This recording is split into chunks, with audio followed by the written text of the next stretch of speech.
grandmother said to say hello to you. Yeah, she just called me right now. Good timing. Let me see. Hold on a second. Yeah, man. So it's gonna be a fun night. Hopefully the moon will show up. We need the moon. The moon. Yeah, we need a good moon. I brought my flute, so when we go in the forest, I get to play it. The enchanting song.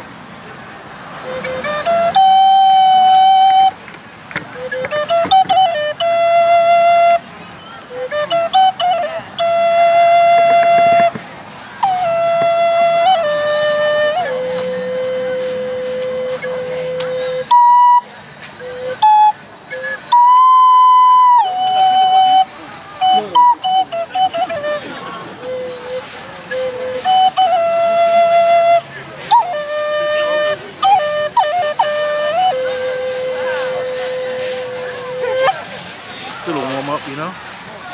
Yeah, I got this note wrong.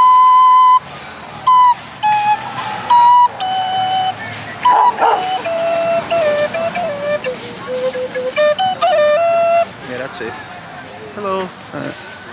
How are you Is doing? this the walk? Oh, yes. Are you leaving? Yeah, welcome. Welcome. Thank you. Yeah, what's your name? I'm Corinne. Corinne? Corinne. Corinne. Yes. Corinne? Yes. And I'm Julita. I brought my mom. Julita. Wonderful. I'm Louis. Louis? Hey, Louis. Do you mind being on film? So, yeah, sure. Yeah, he'll be following us around and stuff. Oh, And he'll be okay. part of the walk too. I'm sorry for being late. No, you're not late. Actually, there's a little disagreement on the flyer.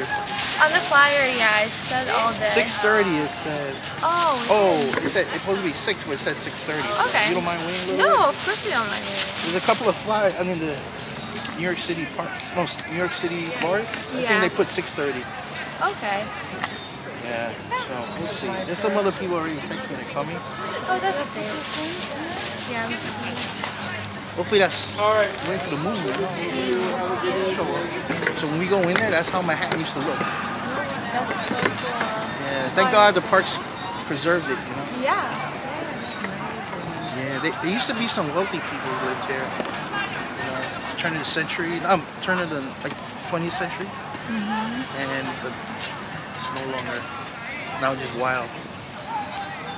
Well, I'll explain later. What we're going there, That's right? so exciting. Yeah. Where you from? From far? Or different borough? Where? From Long Island. Wow, you guys from Long Island? No, my mom Oh. now lives in Long Island. Okay. That's where I grew up. Oh, nice. What part of Long Island? Hempstead? No. Great Neck. Great Neck. Great Neck? Great Neck. Yeah. I think I've been there a long time ago. Yeah. It's a nice, beautiful island. It's nice. I like going there 'cause it's very peaceful. Like you can feel the air, the beach. That's all my mom says. Wow. It's like fresh air, fresh air. Yeah, when I'm there, it's like you feel like it's connected. Yeah, here it's more urban. Yeah, more urban. I teach at Fordham. Oh, you teach at Fordham? Yeah. Oh, So wonderful. it's not too far. Oh, what do you teach? What subject? Business management. Oh, okay. That's beautiful. Different from tonight, right? But that's good. I thought you were gonna say like folklore. Oh no, that's me. Whoa, what? No, I don't teach folklore, but I'm like I'm the one that brought my mom to it. Like I'm more Beautiful. interested in like Oh, nice. indigenous culture and medicine. So. Beautiful. Wow. Yeah. So you learned a lot today. Yeah, I'm excited. That's why I'm so excited. And it's so like I was just looking at. I don't know. I just found this a couple hours ago. I was looking at I'm coming. You're kidding me. Yeah. Wow. I didn't plan to come. I told my mom. We were supposed to get dinner, but I was like, no, we're coming to this. Oh, that's beautiful. We'll have fruit. Different experience. Oh, Yeah. got the fruit, right? Yeah. Oh, that's Where amazing. where do you live? Where are you from? I live not too far from here, maybe a mile away, Yeah. and Broadway, and originally from the island of Puerto Rico. Oh. So I'm indigenous. My people were indigenous to the island. We told Columbus he was lost. So then we took care of him. Then he got a little rude. Yeah, well, from what I've read is that the first wave were actually great. It was the second wave of people that came. It was like when they went back and then they came, and the second wave were like. Well, when gold was discovered, gold kind of changed the whole thing. You know? Yeah. Because Columbus was very generous with his words when he first met my people. Yeah. Very generous. Yeah, I read a whole book about it, like in Dios, like in the eyes of, Yeah. in God, right? Like, Right. Yeah. Yeah. And then he got greedy. he saw the gold. Yeah, I don't think it was him also. I think it was the crown and Christianity from what... Well, he was pressured to get food. That's the history I learned, that the food, he needed to get food to Spain because they were having issues with food. Oh, food actually. Food, yeah. And then what happened was, when he saw the gold, he's like, wait a minute, we can buy a lot of food with this. We don't have to grow it. Yeah. But he did bring food back though, like, you know, the different crops. Yeah. I think tomato. Well, that came from Mexico. Yeah. Mexico, tomato. So it came from there. From the Caribbean, he got like pineapple, so many fruit. Canepa is like a cherry. Coffee come from? No, coffee came from like Africa, like from around Ethiopia. Yeah. It started off by like well, there are so many different like folklores of how it started off, but like my favorite story is like some shepherd saw his sheep getting all excited and wanted to see what was that. My mind just went blank with the fruits. What fruit? Say it in Spanish, maybe I'll know. Well, there's guanabana. It has like spikes in it. Hobo. Oh, But these are fruits now that are outlawed here in the United States. really? Why? You can't bring it. Customs will stop you. It's considered invasive, you know. You see hobo. Okay, aguacate, which also comes from Mexico. Okay, that's, yeah. Right. Avocado. It's Avocado. actually Mayan, yeah. But all that went to the islands too. And then Columbus, when he came, he's like, oh man. Yeah. Thousands of years of farming with those fruits. Yeah. I'm trying to think of the tobacco. Tobacco is a big thing that helped the economy, European economy, tobacco, which was sacred, is sacred to our people, but you know, it was business, right? Business, right? It was, what do you call it? The same way the beaver was here, tobacco was down in the south.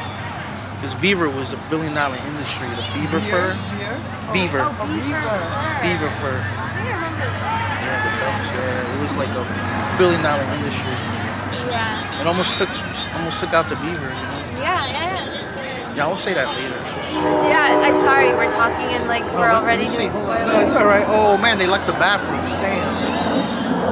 That's what I was gonna tell the people about bathrooms, you know? Damn, can't believe they closed it. It's early. Oh, we'll be in the forest too, so. I'm trying to think of I'm trying to think of the fruits.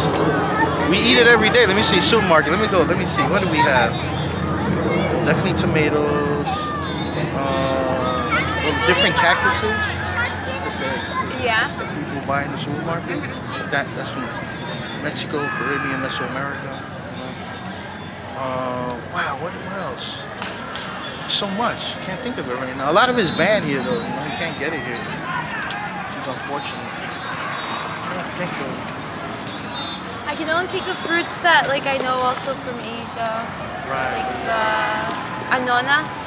Oh yeah, see that's right. They brought a lot of stuff from But I Europe. think that's from Asia. Yeah. Anona. The same thing with the. Is there a bathroom? Is I just said it was. Ah man, I think it's closed. Maybe it's still open? Should I try? Come on, let's walk over. Brother, can you stay here while some other people come? Very well.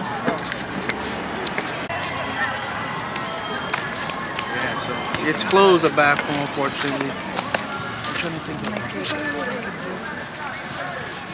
Well, once we get in the woods, we good. Not the But then there are bathroom. rats. No, it's good. It's good here. There's no rat? You know why? They got hawks and they got owls in there, and they eat the rats. Oh. So the rats stay away. I haven't seen rats in a while. It's been years since I've seen a rat in there. Yeah. It's good food for the hawks. And let me see. Only thing I can see sometimes is skunks. Let me see. Skunks I've seen. I've seen raccoons, but not many raccoons. Fox? They usually stay in the perimeter. No, I haven't seen a fox. There used to be wild turkeys here. I think with the, I don't know, they just disappeared in the 90s. What is the significance of the moon? You said you wanted to see the moon tonight. Oh, once the moon comes up, it gets dark. It's getting darker, right?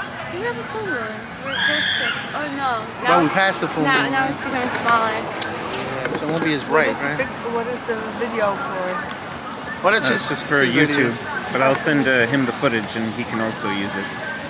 Yeah, I'll give my my email so you guys can keep in touch. So will we put it on your channel, YouTube channel? Yeah, a little bit. Yeah, we'll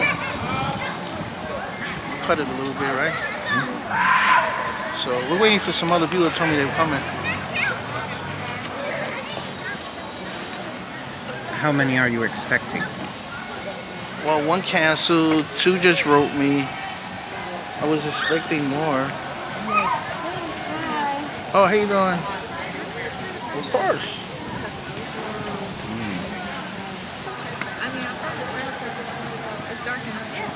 Oh wait, oh you here for the walk? Yes, Oh I'm nice. excited. Are you telling stories?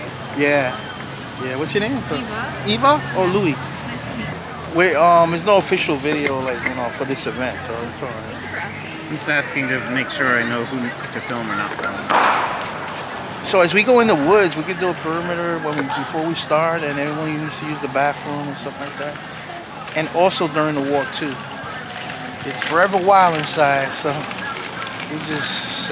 How you doing, sir? You part of the walk? You coming? Oh, nice. How you doing? I'm Louis. Right? Yeah. I met you before. I used to do a lot. Oh, your face Like does with, look familiar. Northern Manhattan's not for sale and stuff like that. Oh yes. Nice seeing you again, buddy. Yeah. Good My job, mom man. brought her. Yeah. I just saw her before, maybe last week. Oh my God, I forgot her name now.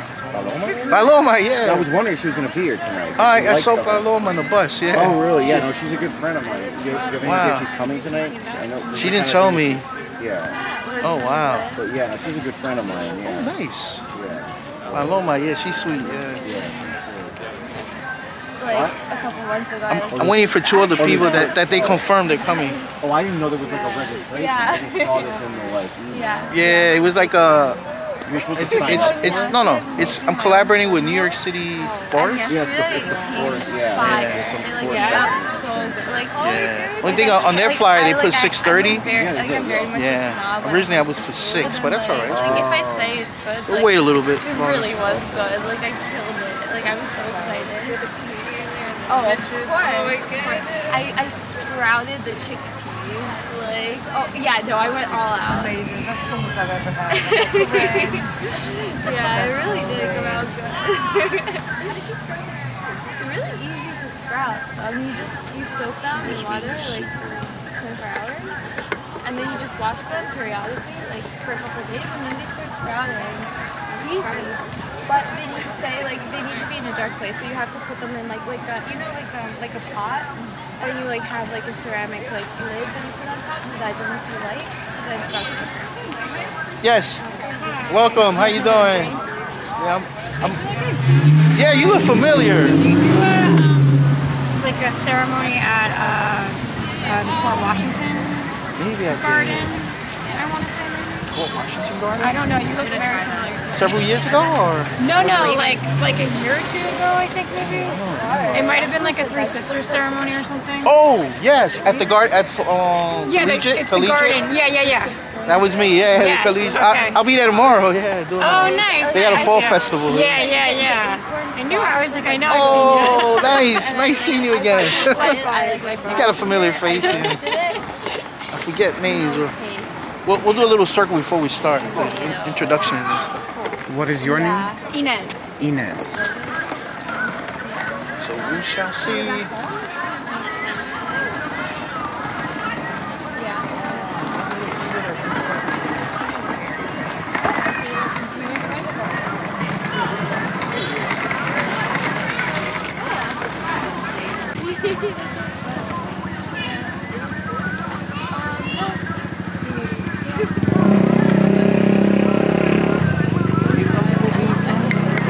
Yes.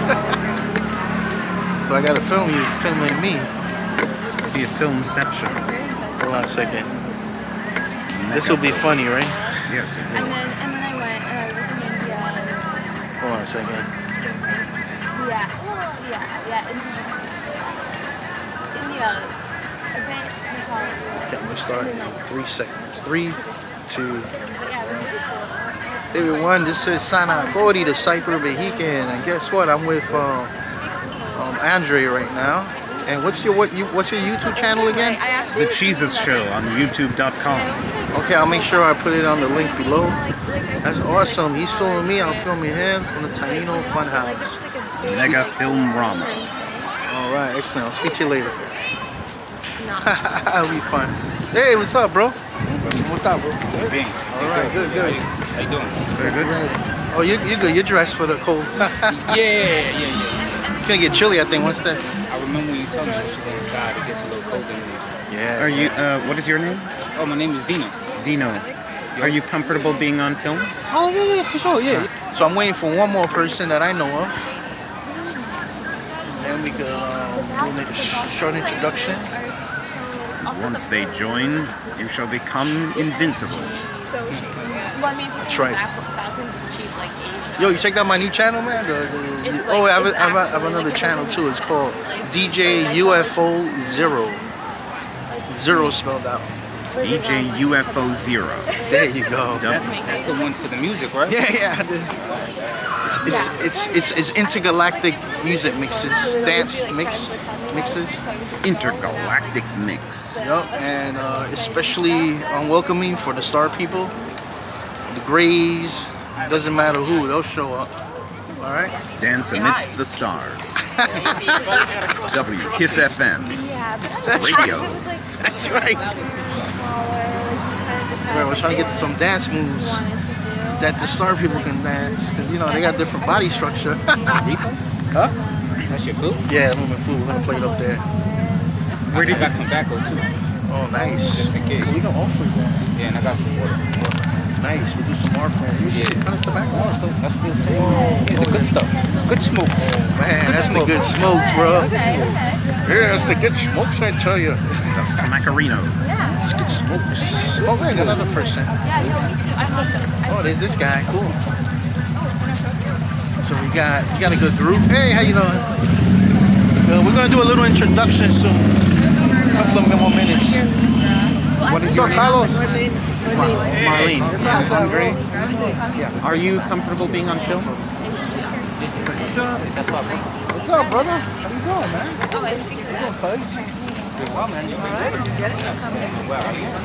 Not bad. Hello. What is your name? Hey, what's up, Carlos. Oh, I remember you. Don't say it. And Juliana's here and some friends. Oh, Visiting nice. from- Thanks for coming. We were hugging a tree in the woods, and you were telling me about a bear, the photography, and the bear ran off. It's been a while. How are you? Yes. You're Carlos? Bears Carlos. tonight? No. Maybe raccoons or possum. You know what? If we can make a little circle here and we do a little introduction before we start. Walking in. Oh, we got someone else. Nice.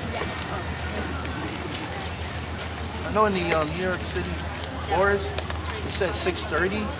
So we got a beautiful people here on time. You're on time. I know. See, originally it was for 6, but then they put 6:30. And looks like the moon's gonna show up soon. Another hour, right? So that's good. So let's just start introductions. My name is Luis Ramos. I'm the founder of the Shirakapat Earth Keepers. We've been around since 2011. We're doing native ceremonies here for a good close to 30 years now. And I'll be starting that up soon, publicly, real soon. Normally I do it privately, but we're gonna open up to public soon. Cold, spring, summer. It's gonna start this actually today.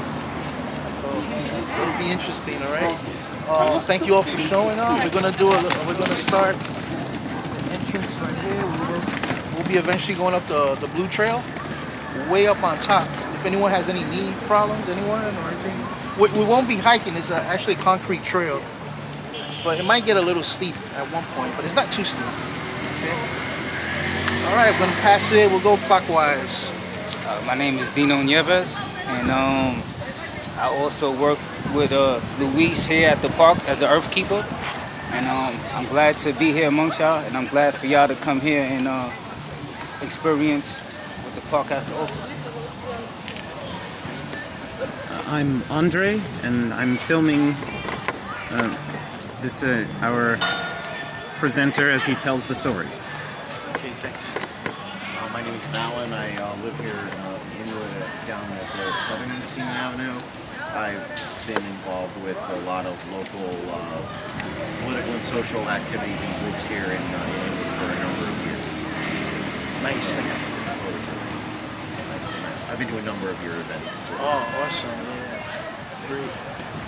Linda and I moved up to Inwood from Chelsea at the end of May, and the park is my favorite part of Inwood. So. Nice. Thank you.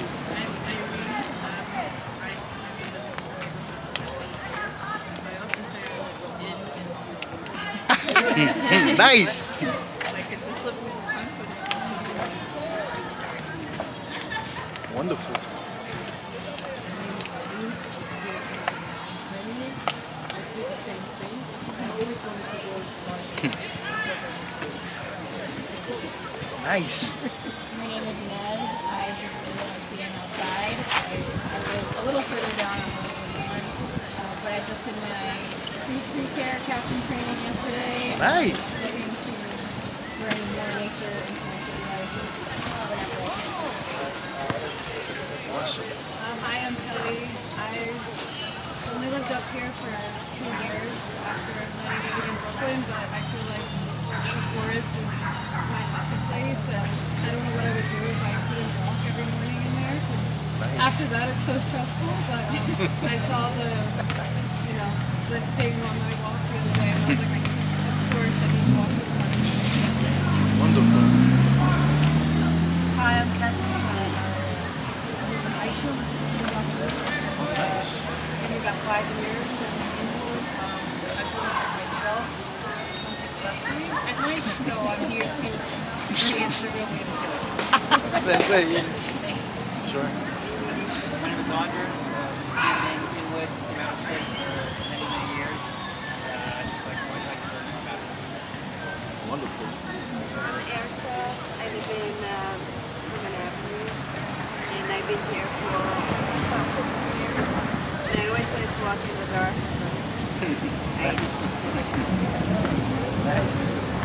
My name is Ben. I've been here about 6 years, and I'm a big fan of the park. Wonderful. Hi, Ariana. I've been in for about 10 years, I guess. And I've attended one of your moon ceremonies in the past. Oh, nice. And I'm happy to learn more about it. Awesome. I'm Alexis. I can't count how long I've lived here right now, but Liz taught me almost everything I know about this land. I won't say park, this whole land. That's right. Hi, I'm Bronwyn. I'm a New York City public school teacher, live in the neighborhood, and I'm an avid outdoor enthusiast, and I love this park. Hello, I'm Lee, and I've travelled all the way from England just to come and see you. What? That's awesome. It looks so good. So you better not let me down. I promise. No pressure. I'm Marsha. I'm a New York native, and I just want to learn a little bit more about my city. I'm Leah. I'm also a New York City public school teacher with Bronwyn, and I teach classes about flowers and about fungi, and I bring students to this park, so I'm really excited to learn a little more local history. I'm Eva. I do walking meditations by myself here. I'm excited to be part of your group today. Oh, nice.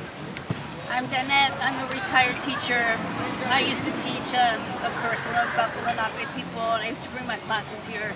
And so I live in this community. I've lived here for many, many years, and I love this park, and I just wanted to hear a little more. And I'm Gail. I've lived here 30 years, and Danette and I went on a night walk once with another group, and they got lost. So maybe we'll find them tonight. Years later. Well, we're happy we have flashlights on our phones. Yes, I got a flashlight here. The blue trail. We'll keep on that blue trail. Hi, I'm Corinne. This is my first time here. I'm so excited to get to know the park at night. Hi, I'm Julita. I'm from Long Island, but I do teach at Fordham. But this is my first time in the park. It's and my this mom. is my daughter, so she brought me here to learn more. Thank you. Nice. and my name is Carlos. I moved up into this neighborhood 3 years ago. Been living in New York my entire life. I enjoy going to every park and exploring most of the recesses. And sadly, I actually came here one day in the early afternoon and actually got lost. Well, thank you all for coming. It's beautiful. Anybody else didn't give a chance to speak? You can share your name and where you're from. Good.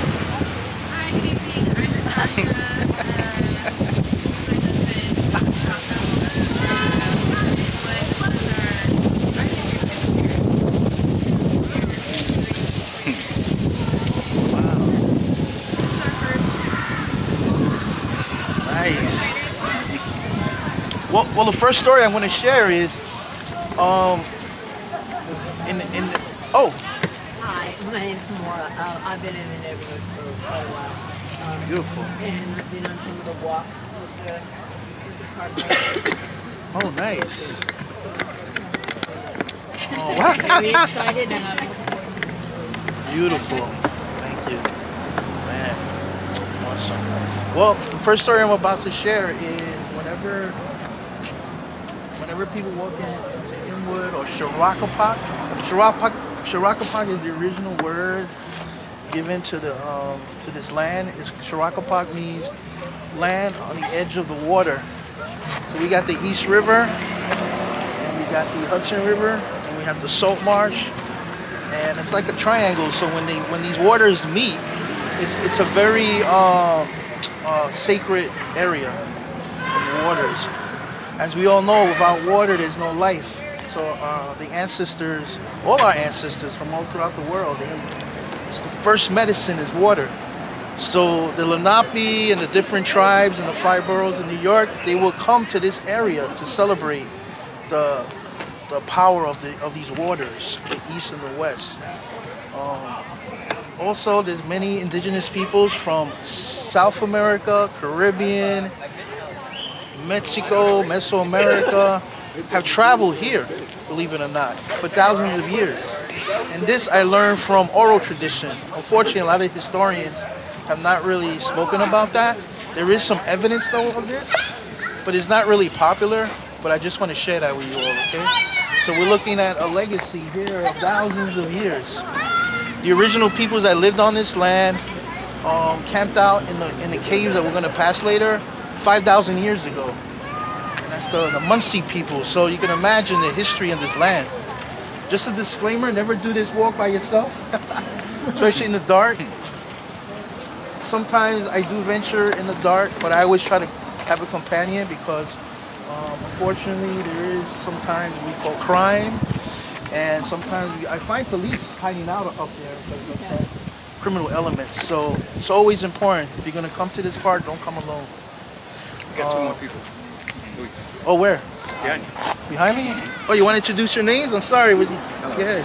I'm Jared. And I'm Jacqueline. Oh, you from the area? We're on Cooper Street. Oh, great. Between Academy and 204th. Oh, wonderful. Great. Thank you for coming. Thank you. Yeah. So what I'm going to do is I'm going to go backwards in time. So by the time we get way up in the mountain, we're going to we'll be traveling to the past. Okay? So I guess your stories began tonight. Many of you come from far, many of you come from the neighborhood. That's awesome, man. That's great. And we're family today. We're a tribe. Okay? So all our lives, right now we're meeting up today, which is amazing, right? Also, a little business. If you need to use the bathroom, because you're going to get into the pool, there's over 256 or 260 acres of land. It's free land. I should say it's wild land. This is the way Manhattan used to look. So you just imagine, right? And kudos to parks for keeping the parks accessible to everyone, to the public, and keeping it forever wild. And it's very important to keep it wild. So if you need to use the bathroom, just let me know. We'll do a perimeter. You'll be protected. Thankfully, because there's owls and there's hawks in there, I haven't seen rats in years. so I don't know if anyone's seen rats. You know, don't be afraid. A lot of poison ivy though. Yeah. Oh yeah, you gotta be careful. Coyotes? Coyotes, Not yet. haven't seen Just for the a while. one. For sure. A couple years. Ben Cortland though. Okay. So we're gonna follow the blue trail. We're gonna go up to the blue trail, which leads us all the way on top to the stone people. And I'll explain who they are later. They're probably the 7 wise individuals. So let's start walking up. And this will begin our journey. But remember, we're gonna go backwards in time, okay? How long is it?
It's a big park. If you look at it on a map, Yeah, it doesn't look that big on the map. 60 acres. I guess how many 50. How many? 200? You know, round it off. Get lost here. Really. Yeah. That's why people get lost a lot. How do they find them? Well, here's the thing. Some of the trees are marked. The blue trail, the orange trail. So you gotta follow the trail. You have this phone. Right? It's satellite. Well, sometimes. There's little blind spots where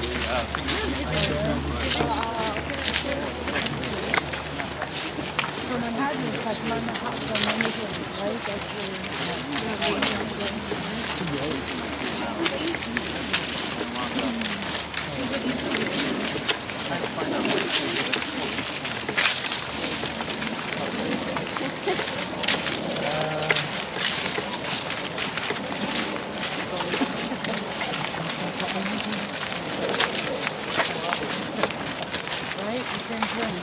I haven't drank in 4 hours.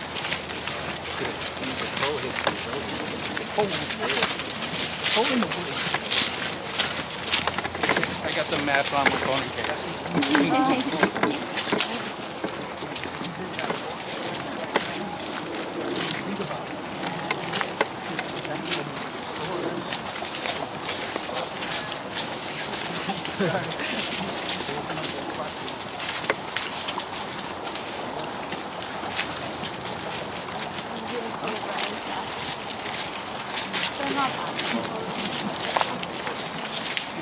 Yeah, I think we'll get warmer. You know, because now it's really bright, like when the sun sets, there's more wind, and then the temperature is just a little.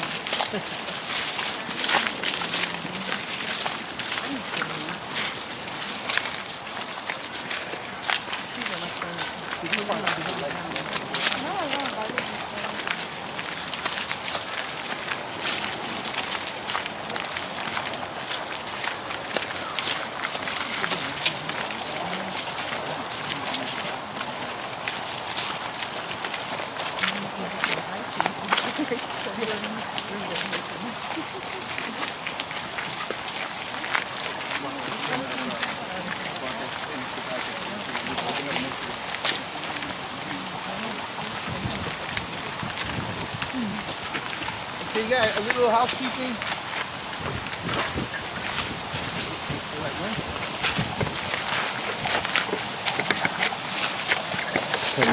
Sorry. Nice of you.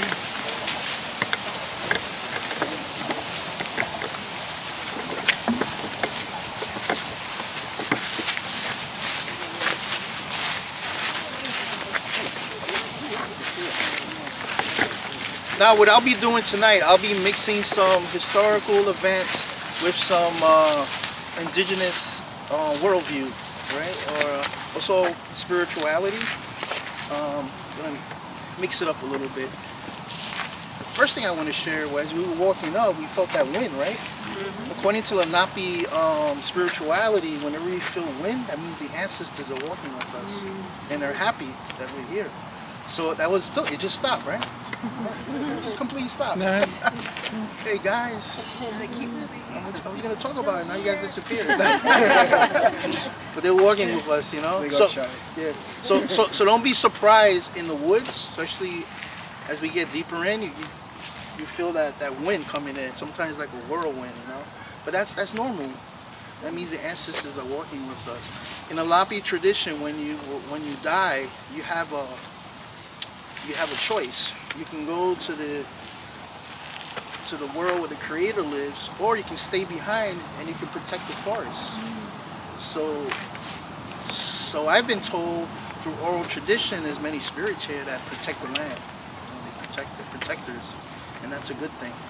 Also, another disclaimer: sometimes, if we're lucky, sometimes you see what people call orbs or plasms dancing. Sometimes that's normal in ceremony. I don't know if you're going to do it in a night walk, but you know, we can't control. Oh, yeah, they might show up. They might show up.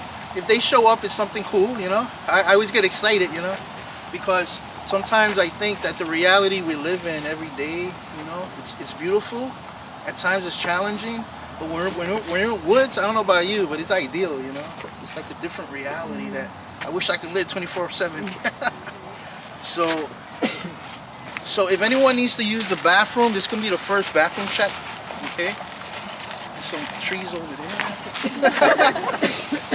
Or we can go deeper in if you want. Well, it's kind of lit over here. Well, let's just walk further now. Is everybody all right though with the bathroom or what? Yeah. Just let me know. Don't be shy. You're concerned about clatter. This is the thing about these walks, man. We gotta be very human about it.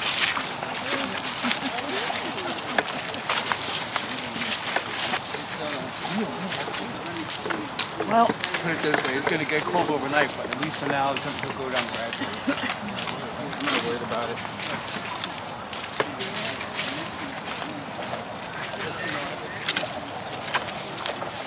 Try to stay on the clear sections.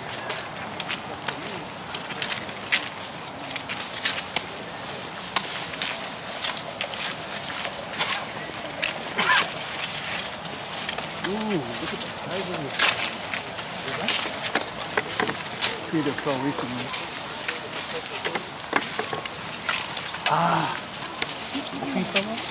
Yeah, back here. Hey, new soil, right? It looks like nobody moved it. You want to tell me a quick story about this?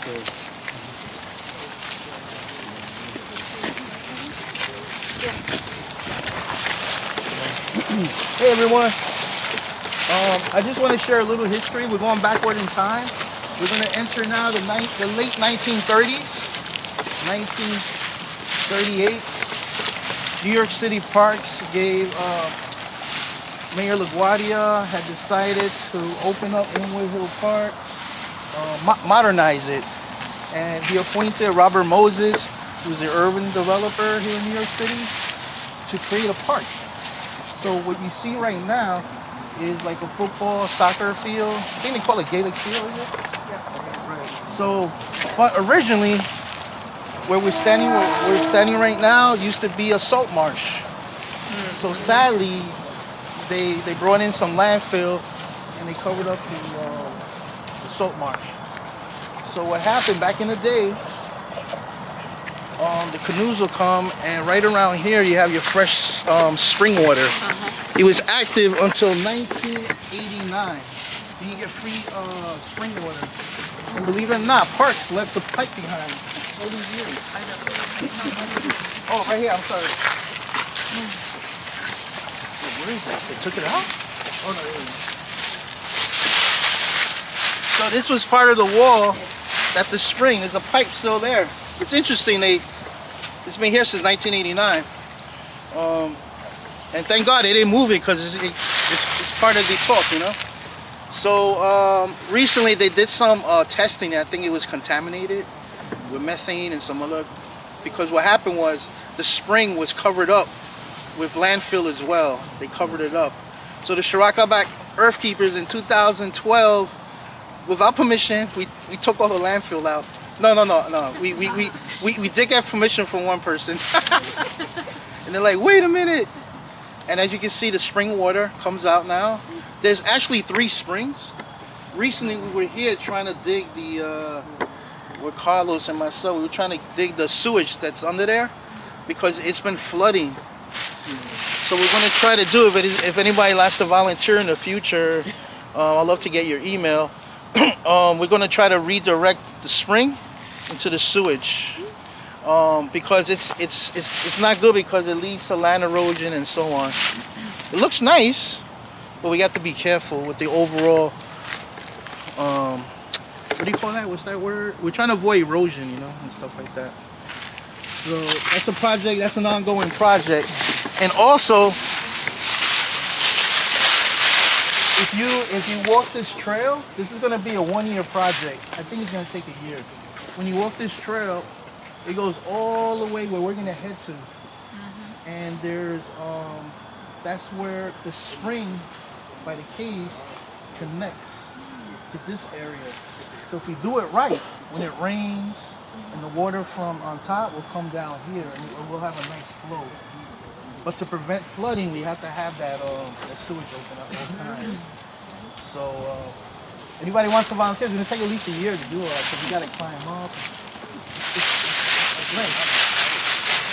So the indigenous that came with their canoes that will come here, get that fresh water.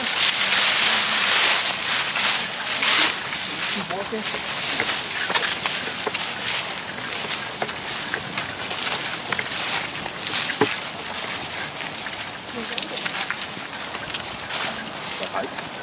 No, but the water there.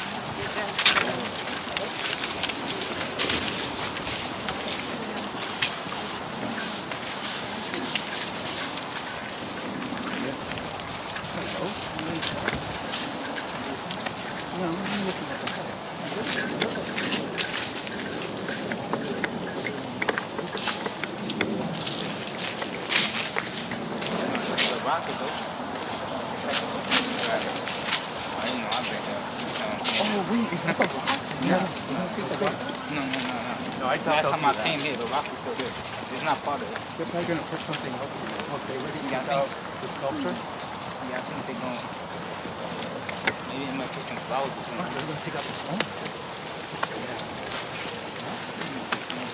That's a little island. Yeah, that's right there. So they took out the sculpture. That was it. Yeah, this is the back. This is the bathroom check right here. You got off at the Sinamasa station. Okay, I'm just gonna do a quick bathroom check. This trail right that leads right inside. Maybe we can separate men and female. So I'll go this way. Anybody needs to go, and then we'll start the.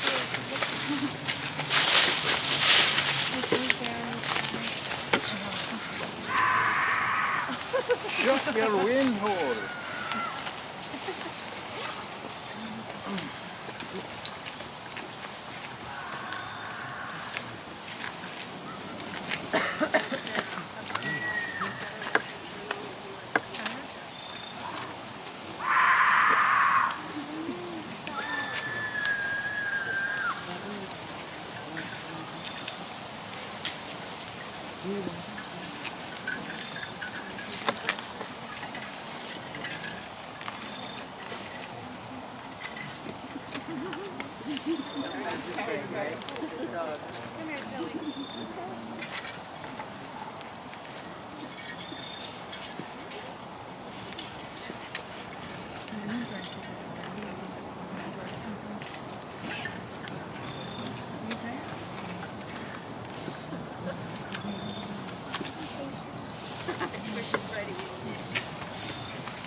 you?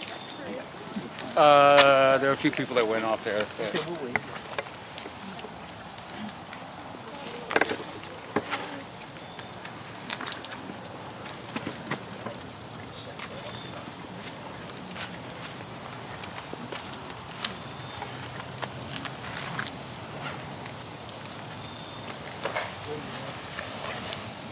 Just let me know when they're back. It's a hard job to do in the dark. It's all right. Rose, I had a question for you about the salt marsh. Oh yeah, salt marsh. You know, like they're restoring the wetlands. Yeah. Is there a plan to expand them because all this land that's what it was really? Right. Do you know, like, if they have any? I haven't heard. walk this morning where they talked about it. Oh yeah? Yeah. Please share. No, because this is, now that's used. Yeah, parks are, people love the park, but you can see where they built the fence. Like nature always finds a way. So where they built the fence, that's all salt marsh coming back. Like the river was an S shape and ran all the way to here. To where? All the way to here. That marsh is coming back, and all the. And that's why the trail always floods. Oh, 'Cause yeah. This was river. Yeah, definitely. It's gonna come back. I mean, it Nature will always because finds a way. now, I mean, the water's coming up. I mean, given it enough time. And Is everybody back? I'm sure it is. Yeah. You give it enough time, it's only underwater again. And you can see a lot of the grass is dead because of the salt level. Because this, it's all Oh yeah. salt marsh. But the reason it's coming back is unfortunately not the reason we prefer. Like it's coming. Climate change is bringing the water level up. Yep. There we go. Well, we pray she comes back. The water. Well, this stone is very controversial. It's a Shirakapak stone because it claims that the Peter Minuit of the Dutch, he purchased the land, Manhattan, which means the land of many hills. And as the Lenape will tell you, to this day, that's a bold lie. Because there was no land ownership back then. But there was respect of territories. There was different bands within the tribe. And the band that lived here, Rek Gwa Wank. Rek Gwa Wank. And this is a band of the overall Lenape. The Lenape always were peacekeepers. They never really got involved in intertribal wars, or they weren't part of the Confederacy. They kept neutral at all times. And they had a lot of bands that here in Manhattan, also in New Jersey. The first reservation was South Jersey. And that's in 1870s. So, and also they spread out to upstate New York, Connecticut, and so on. Way up upstate New York. So the Lenape means the genuine people. Lenni Lenape, the genuine people. The people that live in Manhattan, they were pushed out, okay? And they walked, their Trail of Tears was here in Manhattan, all the way to Oklahoma, on foot. You can imagine, I know when they hit the rivers, there was some boats, and a lot of people got sick and died on those boats. So 80% died. I was able to connect with some Lenape from Oklahoma many years ago, and so 20% survived. Can you imagine that? Around 99.9% of traditional tribes that are still alive and well are not on their tribal land. That's during the relocation or reservation policies. So the Ramapo people who live in New Jersey and upstate New York, they were descendants of the Manhattan, and we have a good relationship with the Ramapo people. Chief Perry once in a while comes here and stuff. And I always ask them permission when I do ceremonies. It's very important because this is their traditional land. I'm from Puerto Rico, Borinquen. My people told Columbus he was lost. and our goal as Taino is to be generous and to look for peace instead of hate and and war, you know. So in 1938, there was a tulip tree. Tulip trees were traditional Lenape trees they used for canoes, and we're gonna see a whole bunch inside. So there was one here, let me see, a height of 160 feet, and the girth was 20 feet, right where this stone line, way up, right? And there's photos of it. And the tree died. The tree actually died when they started destroying the salt marsh. The tree died. But also something happened before the tree died. Right behind me, right here, there was a house right here. And this house, it was not owned, but the caretaker was Princess Naomi. We call her Princess. Princess Naomi Campbell Kennedy. She was a Cherokee from Louisiana. So from the south, her tribe was relocated to Louisiana. So she had a huge house here, and she did what I'm doing today. She led these walks and so on throughout the 1930s. She became an official parks employee. And right behind her, when you go up those cliffs behind us, in front of us, there were different Native American tribes that came here, bands of natives. The Canarsie, the Lenape, you name it, they showed up and they started camping out behind her. And the parks had an idea, let's call this reservation life, you know, where we can teach the public about the continual existence of Native peoples. But they thought building a soccer field was a better idea. So her house was destroyed. She was evicted.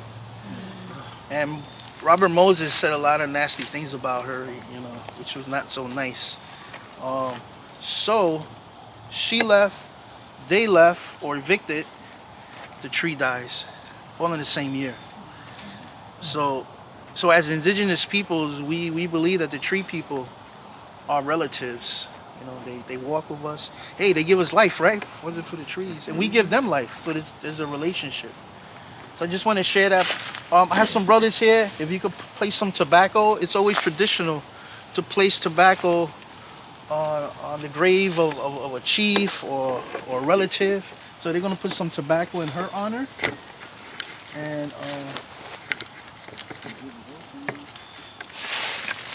it was actually a boy that was killed here too when the salt marsh was here. They used to ice up, and it used to be on the ice. So it was a boy that drowned because he fell in the ice. And Princess Naomi talks about that. So that tobacco is for that boy too.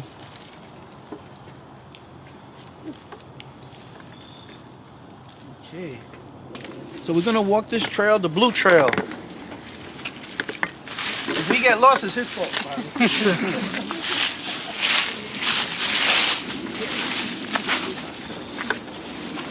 I'll be in the back on the perimeter, making sure everybody stay together. Okay. All right. Caboose. That's right.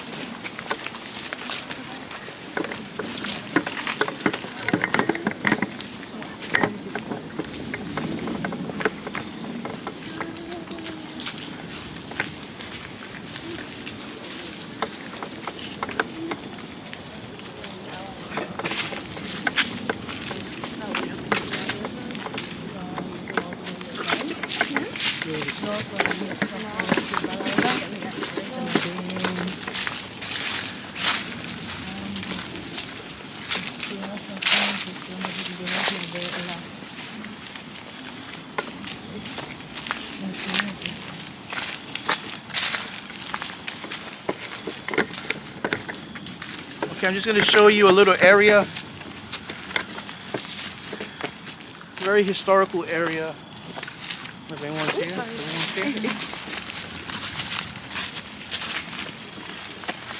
So right after these trees right here, these bushes, this was an area where they kept a fire, the council fire. Every band, every village will have a central fire, and they'll keep it going day and night. So this was the central fire of this area right here. According to descendants of the people, they told me many times that this is where different bands and different tribes used to come to settle their disagreements. And after they settled the disagreements, they will go party. So this is like the party time. So they'll settle the disagreements on the fire, and they'll throw a party right behind us. Okay, so right here, if you ever walk with, don't walk by yourself, but you'll always follow these two. We'll be going the blue trail, okay? So, all right, here's a good example of a tulip tree. They will cut these and they'll make canoes out of them.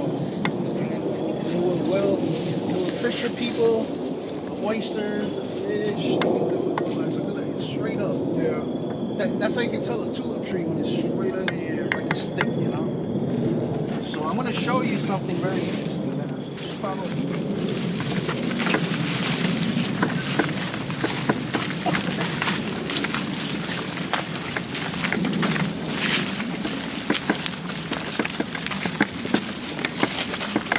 Unfortunately, you can't see it right now, but there's 3 caves up there. 3 caves. But we're going to come back. We're going to go this way first, but we'll come back to the caves, okay? Just follow my trail. Oh, I'm sorry. Just follow me. We're going to come back to the cave. Watch the stick.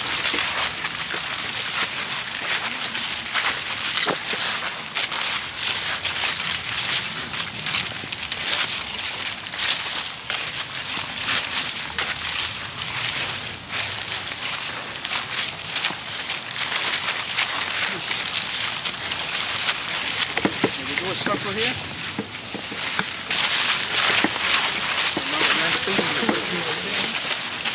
They're all over.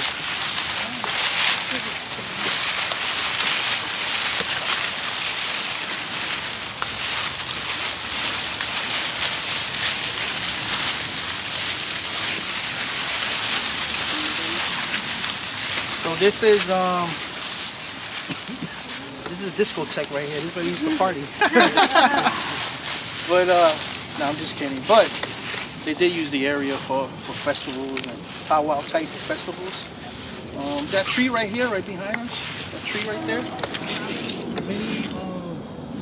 Many medicine people have confirmed from all over the world that this tree is like a marker, a spiritual marker.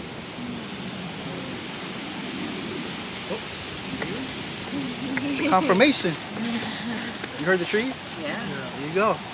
So a lot of people come here to do ceremonies from throughout the 5 boroughs and different states.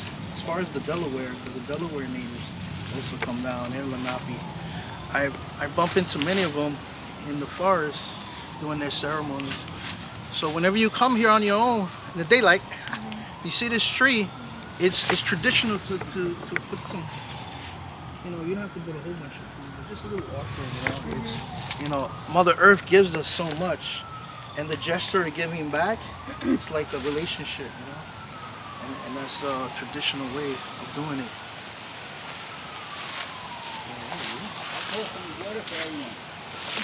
Oh, you're gonna pour some water as a gesture of goodwill. Indeed. You can put it right here in the middle. Yeah. It's a gesture. See, as human beings, we have this relationship with the mother and so on. It's part of the stories, right? Thank you. I want to show you something historical here.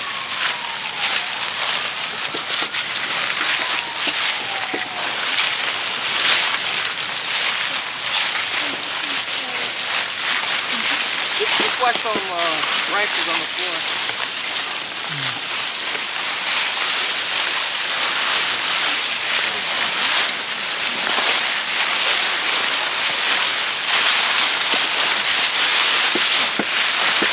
Sorry, I got lost. Hold on, this way. I'm already getting lost. What is this?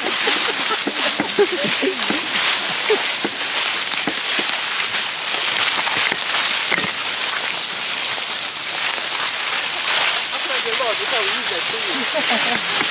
It is a tulip tree. Now we're going to go to the 1600s, before the Dutch came. And there were people living on this land. And let me show you, if you actually come close to the tree, you can still see the oyster shell on the floor. You guys could... Now what I'm going to ask people to do is not to take a shell home with you. If you see a nice big shell, don't take it home. Because these are prayer offerings. So there's three reasons for this. One is, you see the white speck? As we get closer in, you can see bigger, like someone just do it yesterday. I saw a bunch on a log over there. There you go, a bunch on a log. Yeah, a lot of people take it and they put it on a log. But there's three things. One is, people will probably bury here. Okay, because the Lenape always put shells on top of the grave sites, right? And also, they will cover this whole area by water, okay? And then when the sun comes up in the morning, it will shine on these shells, and you will get a shot of vitamin D. So that's also another tool they used, right? Using the oyster shell. So one was a prayer offering, healing, and the third, which a lot of archaeologists say it was a garbage dump. A lot of the Lenape now will tell you that's kind of insulting because they always use these shells for something, you know. Hey, anyone know the school in Shirakopak School on 213th Street? Has anyone seen that school? On 213 or 213? PS 98, right, Shirakopak School. That's actually, they actually built that over a dog cemetery. The dogs were considered sacred for the Lenape. Still are, they're still sacred. There's certain tribes that eat dog ceremonially. Let me just see over here.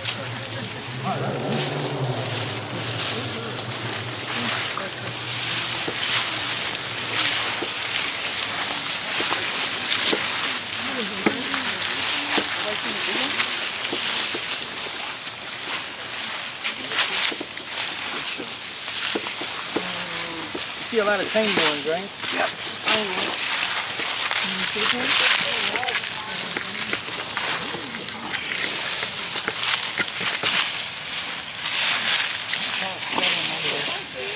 Okay, well here's, there's one. Let me see. It's pretty big, did you say? Nice. Yeah, you found it here. Sometimes people move them. I always try to tell people, discourage people from moving them. Oh, another one. There's another one. Ooh, this is really nice. There you go. Ooh, nice. So, see, there you go. So imagine, the last time the Lenape were here was maybe in the 1600s, you know, and they were pushed out, or latest 1700s. And it looks like someone just put it here, right? So these are little prayer offerings. There, you got any tobacco? Where's the tobacco, guys? You can put some tobacco on those shells. So we don't want to disrespect if this was given to the dead. But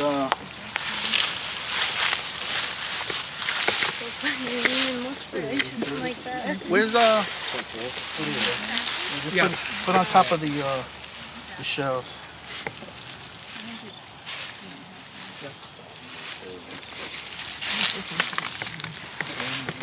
And there's another reason for doing this. Hold on a second.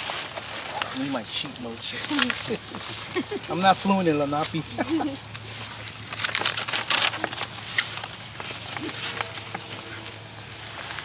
Oh, we don't want Manik Duwak to show up tonight.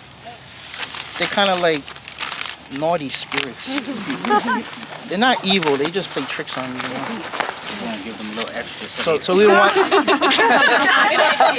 a little extra, you're right. Treat us nice. I think those stories would have scared children. What do you think? I'll take both ends. Yeah, right. Just to be safe. Yeah, to be safe, right?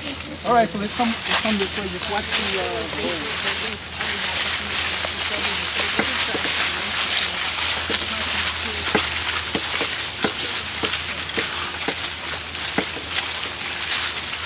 It's gonna be a little down here. Be careful.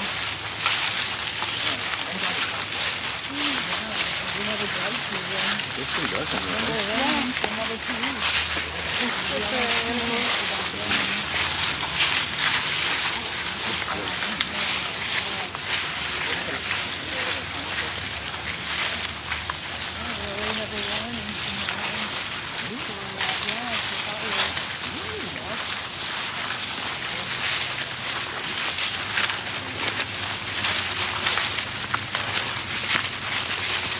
we're not gonna go super up. We're gonna go right here in the middle. On the bottom, I should say. Just watch these stones right here. Watch those stones with some sticks.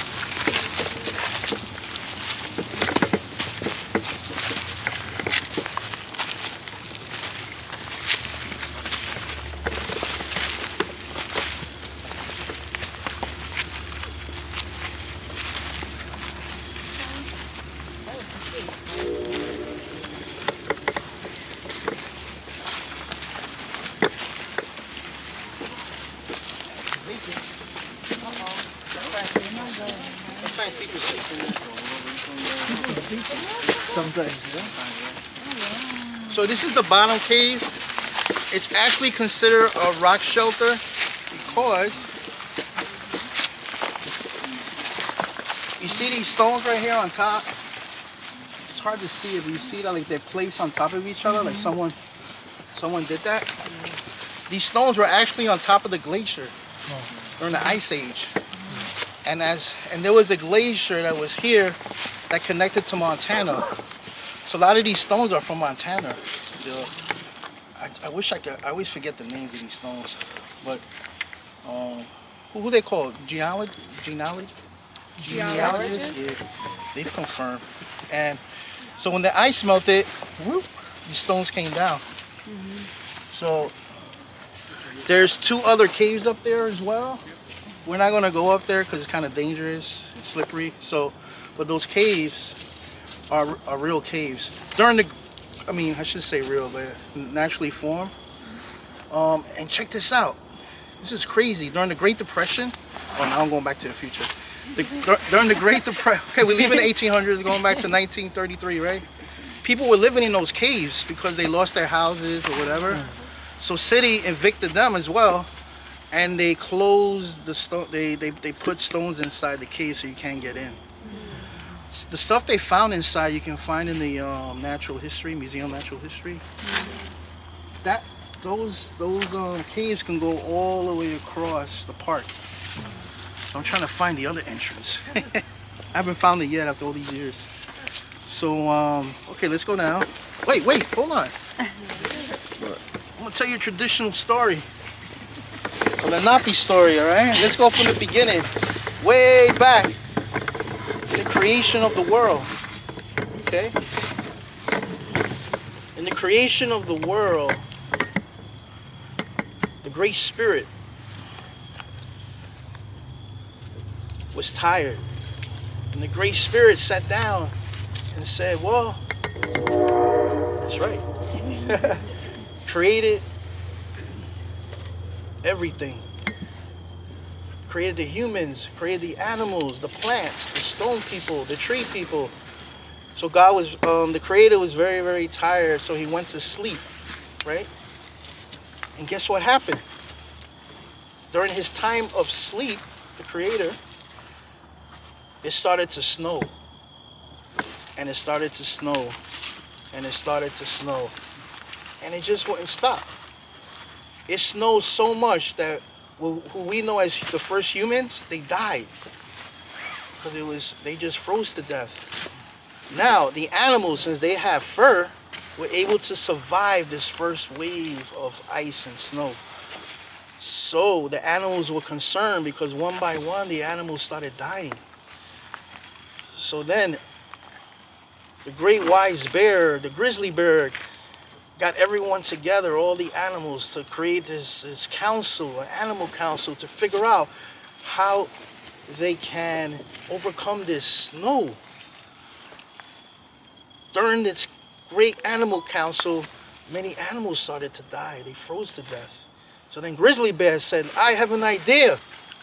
Since I am the strongest animal here, I will climb the highest mountain and I will reach the Creator. And I will tell the Creator, you need to save your animals. because we're dying. And then everyone agreed. So then the creator, then the grizzly bear started climbing the highest mountain, right? From the snow and the ice. But it wasn't far enough to reach the creator, because the creator was way up in space. Mountains just weren't high enough. So grizzly bear was very upset. He couldn't help the animals. So then they say, hey, let's ask eagle. Eagle can fly the highest. So all the birds got happy. Yes, eagle can do it. So the eagle said, I can do this. So eagle started flying as high as he could, but he just lost his strength. Just couldn't do it anymore, right? And he falls to the earth. And he's all upset, crying that he couldn't help the animals, right? So then, little by little, they started freezing to death. And then, there was a bird named Rainbow Bird. Or I should say Rainbow Crow. And he had beautiful white feathers. And it had the colors of the rainbow, especially when it rained. Now, the other animals started laughing because Rainbow Crow is too pretty, you know? Like, what are you going to do? You know, your colors are going to save us? Right? And then Rainbow Crow said, no, I can do this. I can save the people. So then Rainbow Crow started flying. And the other animals were joking around like, oh, he's never going to do it. He's too pretty to fly all the way up. So then the Rainbow Crow started flying. Then he got to space. He got to see the other planets. And at this point, all the animals saying, where's Rainbow Crow? Where's Rainbow Crow? No one saw him. So they assumed that he died. And the people started crying, the animals. And they felt bad that they were teasing Rainbow Crow. And then what happened was, Rainbow Crow got really close where the creator was living. And then Rainbow Crow, I forgot to mention this, Rainbow Crow would sing the best song was Rainbow Crow. So he started singing the best song Rainbow Crow could think of so the creator can wake up from his sleep. And he started singing and singing. Finally the creator said, what is that song? It's so beautiful. And then the creator said, hey, what are you doing here? No one has ever come visit me. I'm the creator. And then the Rainbow Crow said, no, you don't understand. During your sleep, the humans died because it started snowing and the sun went away. And then creator said, wait a minute. What? It started snowing and the humans died? He says, yes. Now, creator became very sad. And then, guess what happened? Rainbow Crow said, well, if you can you bring the sun back? And then the creator said, where's that sun? Hey, where's that sun? He has to return so my animals will not die. And just when the creator said that, the sun reappeared. And then he tells Rainbow Crow, it's all right. Go back and tell the animals, and I will make sure that humans will reappear and you will live in harmony once again. So then Rainbow Crow was happy and he started flying down. But then Rainbow Crow noticed that his feathers started burning. They started burning because the sun returned. He was really close to the sun. And then he started smoking. And then it started to hurt Rainbow Crow. So he tried to fly as fast as he could back to Earth. And finally, when he reached Earth, he was burning. His feathers were burned black. And then the other animals were overjoyed. They started hugging Rainbow Crow. And they were kissing him and playing with him. But then Rainbow Crow was like, my feathers, what happened? What happened? They're all burned now. And then all of a sudden, the creator voice came down and said, Rainbow Crow, you have saved your people. You have warned us. You have warned me. And then, through the mystery of the power of the Holy Spirit, all of a sudden, the feathers started becoming shiny black. Rainbow Crow no longer was in pain. And then the other animals were like, wait a minute, we can see your colors in your feathers. And then the creator said, it's all right. It's all right. From now on, whenever you see a crow, you can see their colors as a reminder that it was crow that sacrificed. They put their life in danger for the people, for the animals. So whenever you see a crow, right? You ever hear a crow? Right? It has a very raspy kind of voice. Unfortunately, because Rainbow Crow flew next to the sun, his voice box kind of got burned. So he couldn't sing anymore those beautiful songs. But the crow is still very, very smart. So whenever you see a crow, honor it, right? Maybe give it something to eat. Okay, that's an old Lenape tale, okay? It was probably a story dating back to the Ice Age, right? Yeah, exactly. Definitely, right? Yeah. And if you see a crow, right, you can see their colors, right? Yeah. Yeah, okay, let's see. Let's see if we can get down here.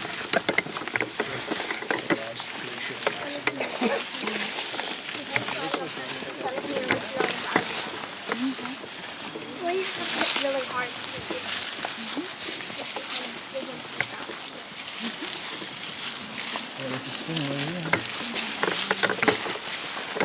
How did you learn this story?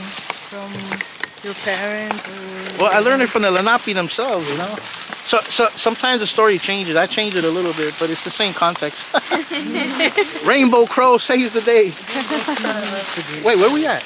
Holy, hold on, now I'm lost. Are we still going down? Okay, cool. Yes. Is whale back up there? We have a whale back, right? Oh, are we back on the path? Wow, there's a lot of sticks around. Okay, let's keep walking a little bit, and I have another tale for you, but let's keep walking.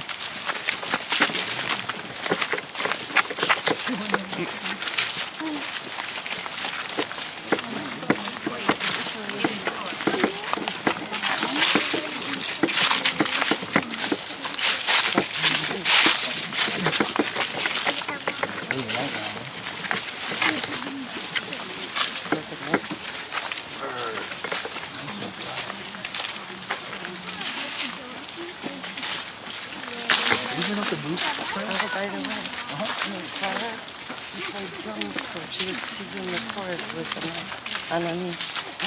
Clara behind you, the little girl. Really? I didn't recognize her. You're kidding me. She did nice. She was at that concert? Yeah, she's the... Let me go up there.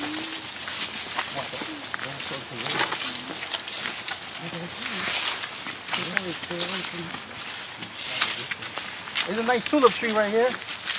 Who wants to make a canoe?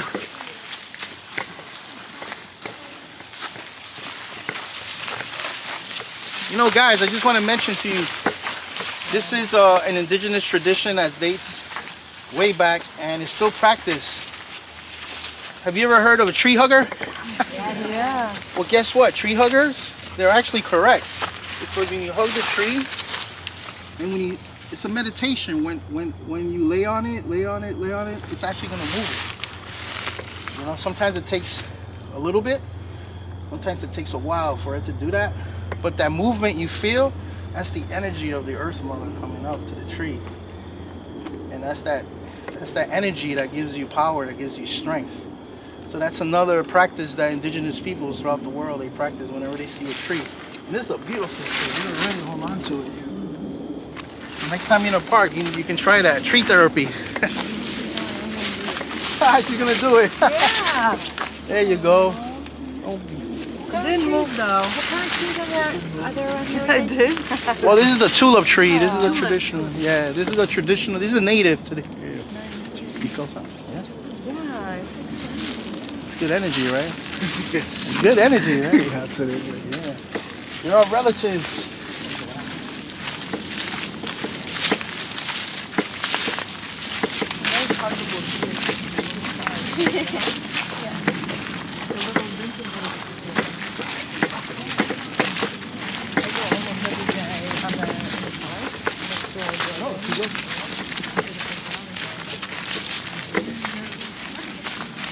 go.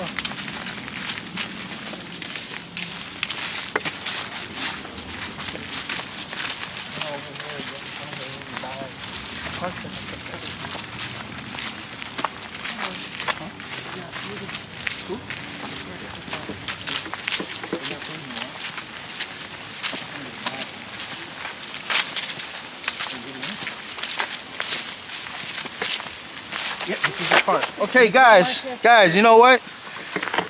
Unfortunately, Parks hasn't paved this area in decades, so it has a lot of holes. So just be careful. I will walk in the side, not in the middle. You can follow me right here. Try to avoid the left side.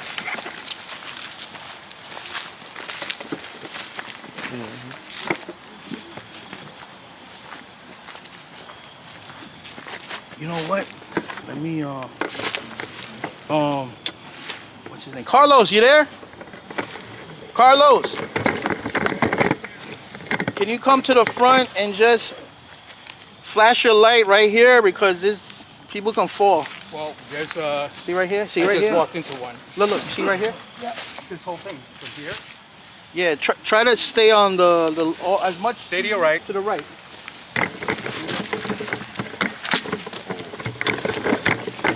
Get closer. Stay to your right.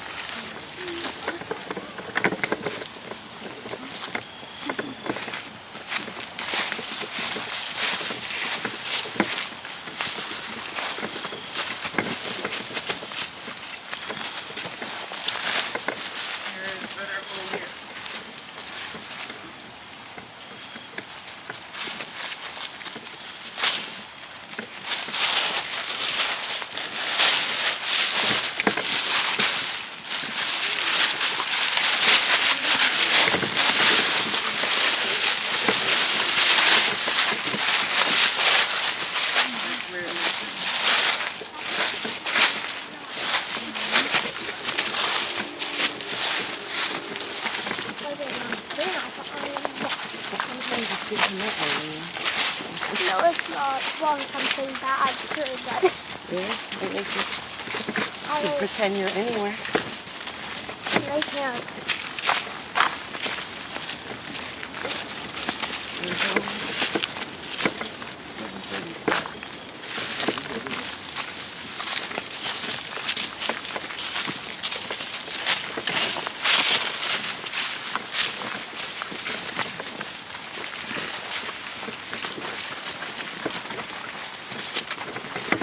Stones here in the front.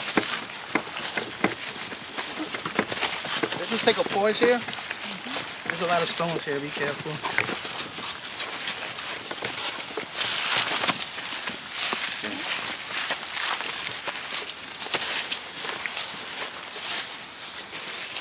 Let's go back to the future.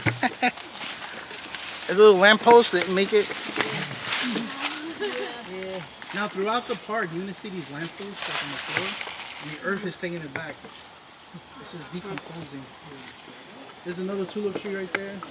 What I want us to do is just take a moment and shut all our flashlights and just absorb the moment of the darkness.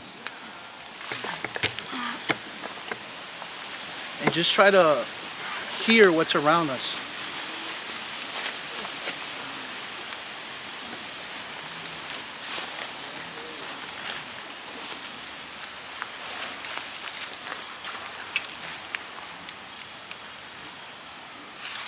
Just shut off the lights for a second, all the lights. We'll do it for a minute.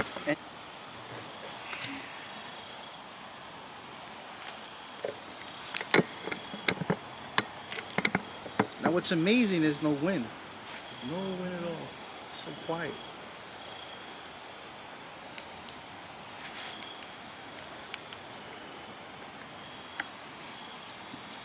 Okay, let's start walking. Let's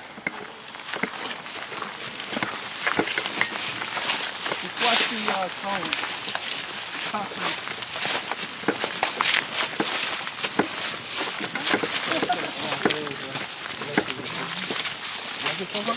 Oh, it's moving. Yeah, I'm loving it. That's what I needed to see. What a beautiful walk in here this morning. Every day, I love it more and more. Oh wait, guys, I want to show you something. If you ever take these walks at night, this park is full of wolf spiders.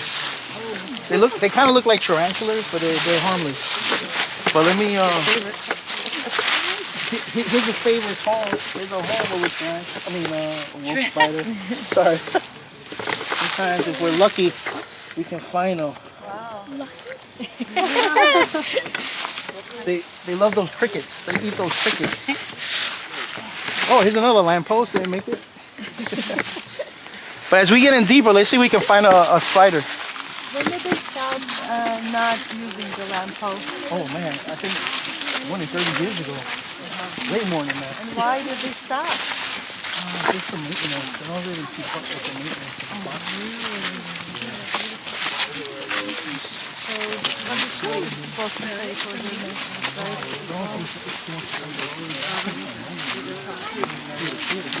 Like the area we just passed, but look, I think the last time they paved it was in the 1930s, in the Great Depression. 100 years ago? Yeah.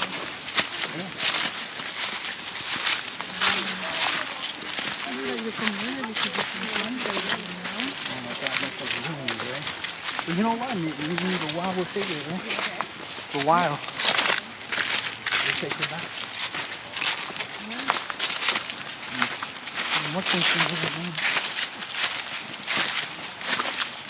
Maybe that's their plan. I don't know. Yeah, they have a change their plan. We're gonna put a stage by the cage for concerts, but it never happened. There's a lot of concrete over here. Be careful, don't trip.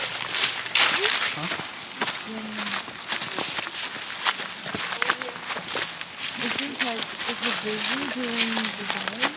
Do a lot of people come to the park? It's sporadic, man.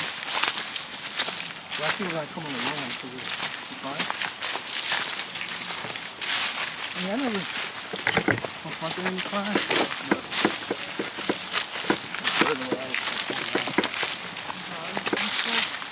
Used to be with the weed. But now there's leaves, you don't see that much. Hey, check out this tulip tree. Beautiful. Look at that. Yeah, I think it's weed. It's fancy weed. Right? You hear it, right?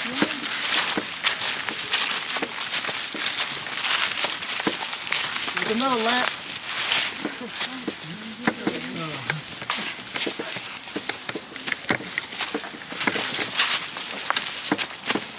Animals, I always forget his name. Muskrat? Muskrat? Here? They used to be with it. Hey guys, check it out.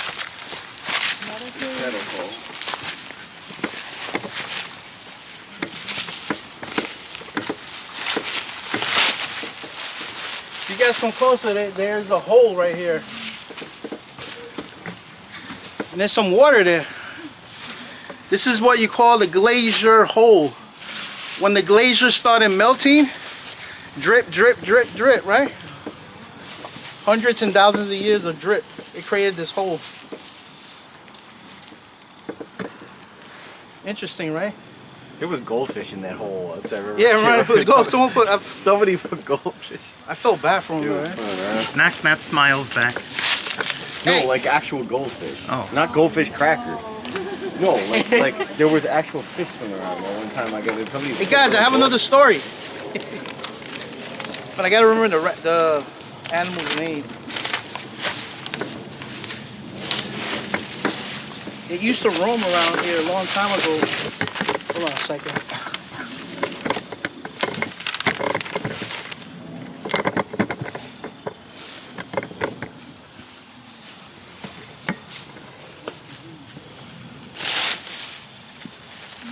Muskrat. Has anyone heard of a muskrat? Oh yeah. Well, they used to roam here a lot. I haven't seen one around here. But a long time ago, remember grizzly bear? There were a lot of grizzly bears around here at one point. And grizzly bear, something weird was happening.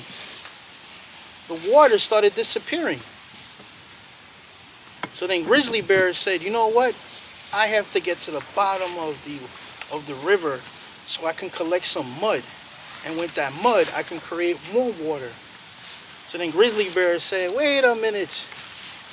He gathered all the animals and he said, watch me go down to the bottom of this river.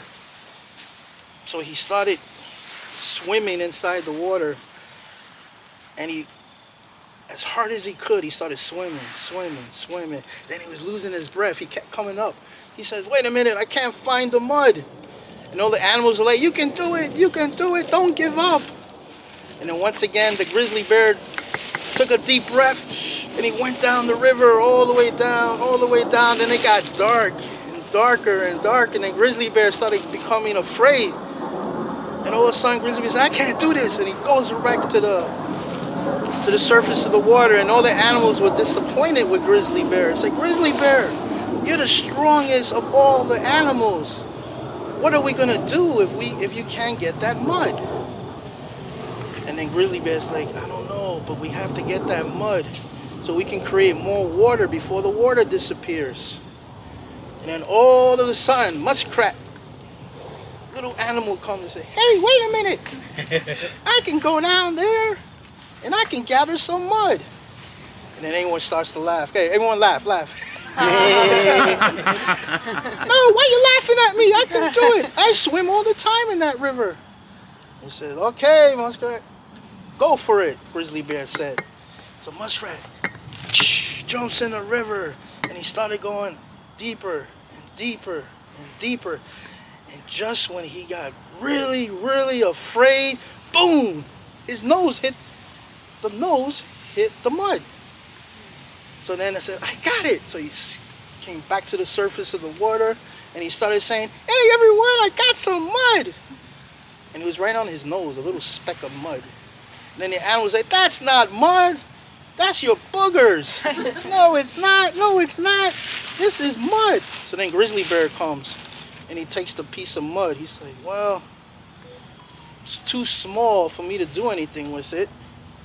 And then muskrat was like, no. Try it. And then grizzly bear, man, I'm sorry. I just can't do it. It's not enough mud. So all the animals went back to their house sad and depressed because muskrat just could not do it. So muskrat took his little mud. He said, wait a minute, this is enough mud. So muskrat was just staring at the mud. So muskrat, what he did was he went back to his log where he was sleeping, and he put the little speck of mud right next to him, right? Then all of a sudden, muskrat heard something very interesting. It was the creator. And the creator was like, wait a minute, is that mud that you found in the river? And then muskrat says, yes, but nobody wants it. It's not enough, it said. And then the creator said, give me that mud. Let me see. It's tiny, all right. But let me take it and see what I can do with it. So then the creator goes back to heaven, to the spirit world, and he fell asleep. Always likes to fall asleep, right? With that little mud next to him. And then the creator started dreaming about all these wonderful rivers and all these wonderful mountains with the snow. Oh, not the snow again. With the snow. Oh, look, see? He agrees. They agree. And all of a sudden, the animals woke up. It says, hey, look at those mountains. They're huge. Hey, look at those rivers. The water's back. Hey, look at that up there. Wow, I can't believe it. And then it starts to rain. And all the trees were happy because they were getting water once again. And then muskrat was like, I told them so. I told them it was enough. And then all the animals realized their mistake. And they said, you know what, muskrat, you're right. You did not give up. You taught us one valuable lesson. We should never give up. Because the creator is always going to help us. End of the story. Thank you. These are old tales, like hundreds of years, man. kind of cool, right? All right, we're gonna walk up a little further. We're gonna go visit the 7 wise men. It's gonna be a little walk. We gotta get up the mountain, okay?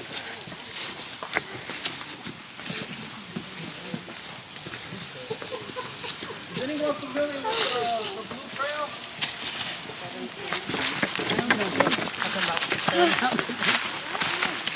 Yeah, we'll find out.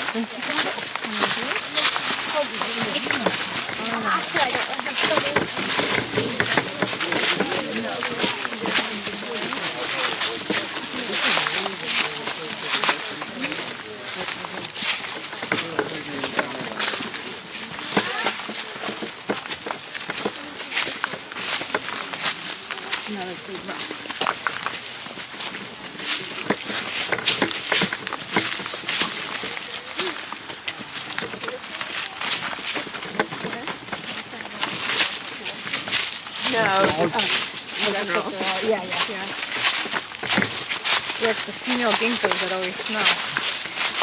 The bad smelling? Yeah, it's when it's the bad smelling ones, the females, because they're the one that make the fruits. Yeah. And if you see a female ginkgo, I think there was something like it's like pre-1970 or something, because once they see, you realize that the female ginkgos smell. Yeah, they only plant male ginkgos now.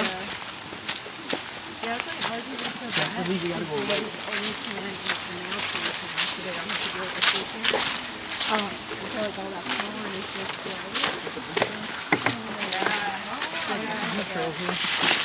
As long as you got blue, it's good. Did you get lost up here? Did you get lost? I don't know if you can do so, I guess. I don't know. I mean, you can get kind of turned around with some of these, like, freeways.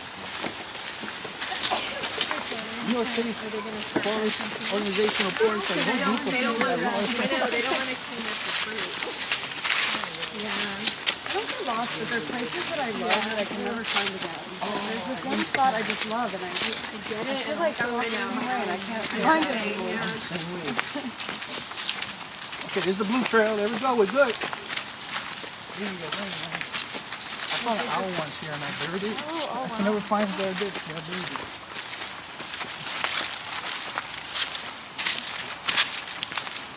Crazy, huh?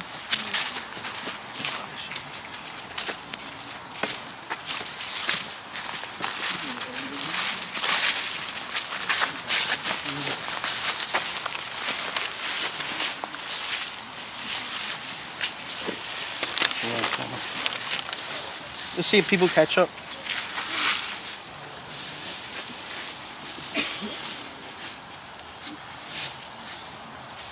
Everybody caught up? Okay, so this is the Blue Trail. We're gonna head up to visit the 7 wise men. It's a Lenape legend. So let's see if we can continue on.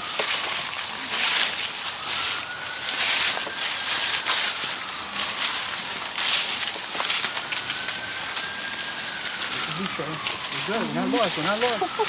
I'm gonna usually follow the trails. I don't know. Yeah, before there was none of that.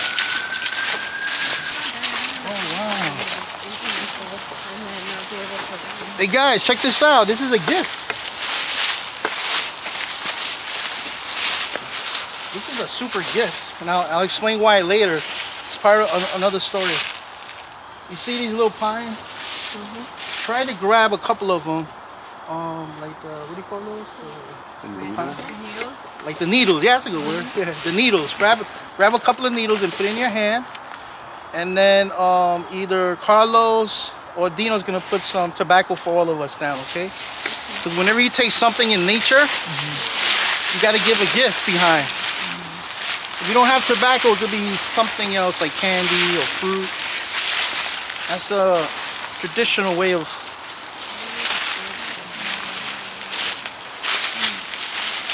Wow, this is. I didn't anticipate this pine tree in here. Oh, this one we got. Oh, I remember her now.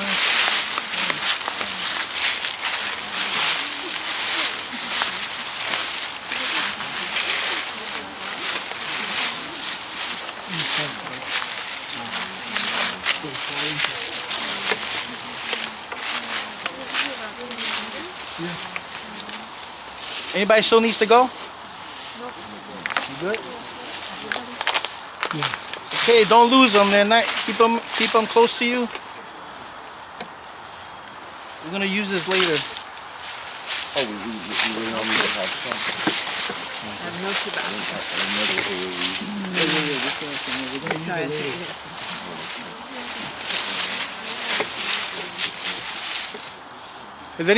Has anyone ever seen any bats flying around? Bats? There's a lot of bats here. You saw it? No, not tonight. Oh, okay, yeah, the bats. Not talking by the soccer field. Oh, yeah? Around the trees there. That's on in between. Today you saw it or another No, time? no. Oh, okay, another time. Does Batman count? Batman, right. That'd be cool. Well, there's not many mosquitoes out. If there were mosquitoes, you see a lot of bats. So we kind of deal with the mosquitoes. All right, that's good, man. Let's continue on our journey. Miniature canoe.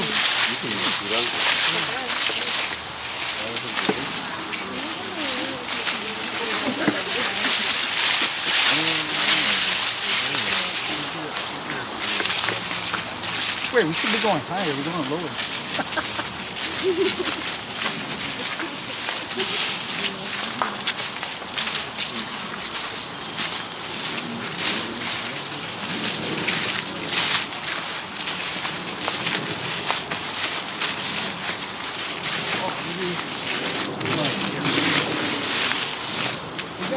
Let's see if we can find a wolf spider here.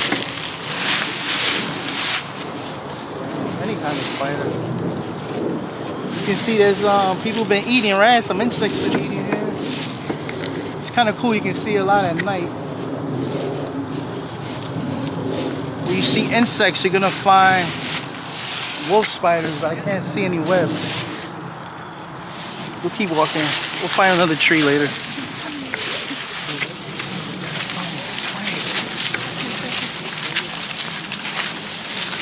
How dark it is.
I don't see anything here. Sometimes you can find these spiders by their lungs. They're hiding today. It's like humans are coming. Are these the ones? Huh?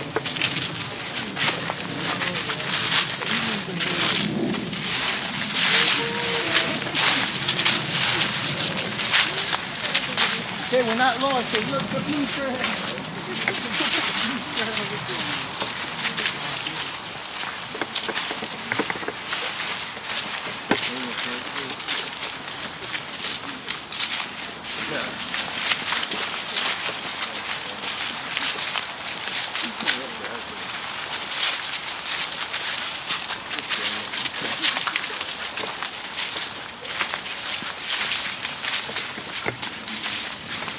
Check out this nice big tulip tree.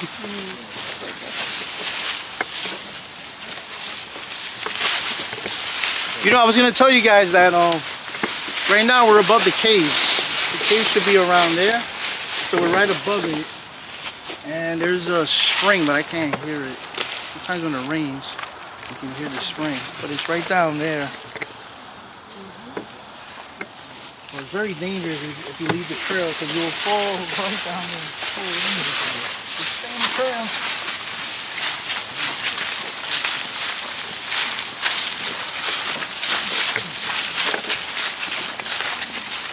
Walk around. Good exercise, right?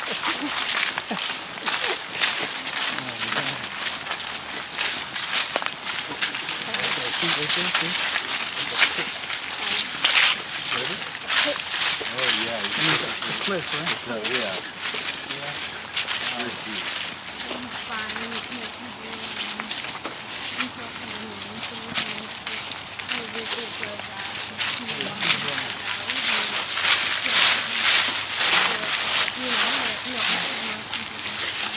Okay, someone left a message here. May peace prevail on earth. All right, amen, man. Blue Trail. Now we're getting closer.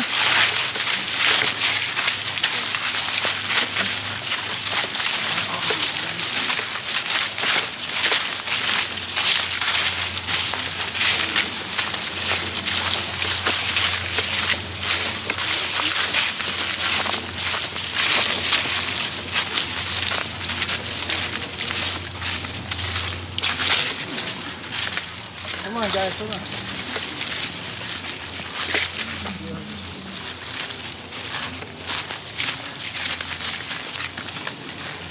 Hey guys, can you come around this side, but don't pass this line. We're by a cliff here. What do you call it? A what? Burrow? No. Burrow? No, someone said the word. Oh, bluff? Bluff. Bluff. Bluff. Yeah, right here. You gotta be careful. Hey, a long, very long time ago, when there were many children living around here, right? The parents used to say when the sun comes down, you have to head to the lodges. You can't stay out at night because, what's that spirit again? I always forget the name. I said it before. Demonic. Wait.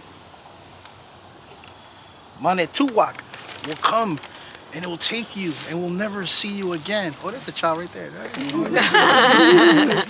Then one day there was a boy, he wanted to be a warrior. He always did crazy things to prove that he was the strongest boy, right? But one day he had the idea, let's go and look for this spirit named Manituwak. So he went to his best friend, who was a little girl, and she was just as strong as he was. And then she said, hey, come on, let's go. Let's look for Manituwak. Let's try to memorize that. Manituwak. And then, all of a sudden, she says, you know what? Let's go. We can find him. So they both looked back to their village, and they noticed the sun was coming down. And she's like, you know what? Maybe we should turn back, because it's going to get dark soon, and you know what they say. No, are you afraid? Come on, we're going to be brave warriors one day and save the people. Let's go look for Manituwak. All right, I'm going to call you out, right? And then she's like, okay, let's go. So they started walking and walking together, and they got darker and darker and darker again. And then, believe it or not, they came to this point. And they saw this bluff and they said, wait a minute, we can't go any further. It says, no, that's where he lives. Come on, let's go climb down. He's like, oh no, we're not going down there. Let's go back. So she turned around and it was, okay, shut off all your lights and turn around and look that way. And she said, camera, turn all the lights off. And she's like, oh no, look how dark it is. All right, turn back. And then all of a sudden, they both started to cry. And then all of a sudden, an animal came from the forest. And then we're like, wait a minute, is it Manituwak? He's coming, he's gonna eat us like our parents said he will. And then all of a sudden, it was Coyote. Now, they heard stories about Coyote, like he's a trickster. He likes to play tricks on people and this and that. But they were desperate. They didn't know how to get back home. And then Coyote said, hey, what's wrong with you kids? I never see kids around here this dark at night. You guys must be crazy. And then they said, we're afraid. Oh, I know who you are. You're always talking about being a brave warrior. Look at you crying. and then all of a sudden, Coyote says, you guys want to get home? I can get you home. And then the boy and the girl was like, really? You can bring us back home? Yeah, sure. Come follow me. So then they started going this way. Come on, follow me. I'm the Coyote. You follow me. Come on, come follow me, guys. And I'm going to show you the way back home. Hey, check it out. What happened to the lamppost? Oh, sorry.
What happened to the blue trail?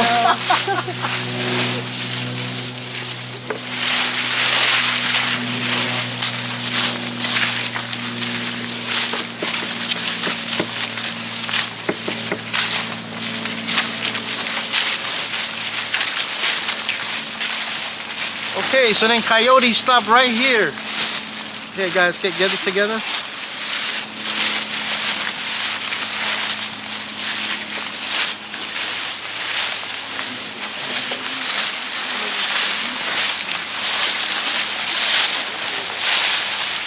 So then Coyote said, hey kids, you see those lights down there?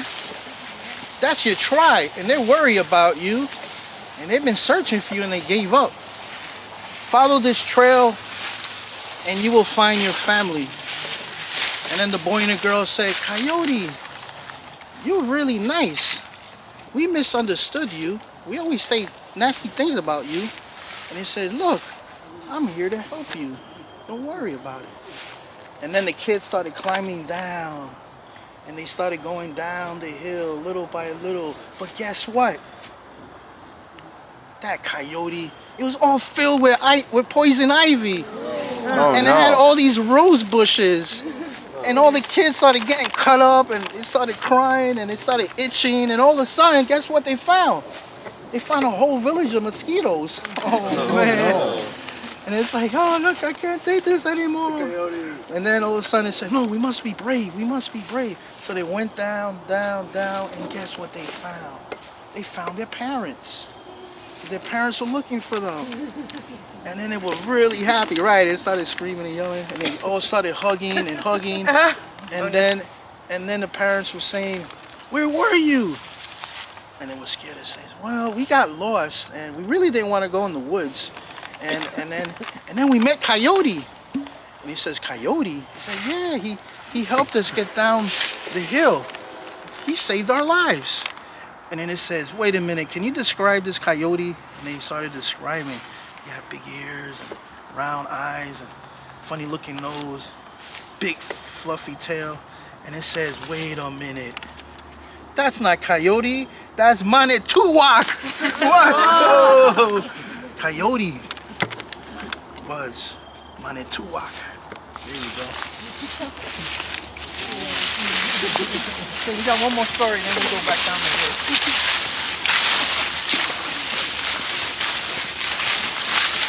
You know what? I'm really worried. I can't find the 79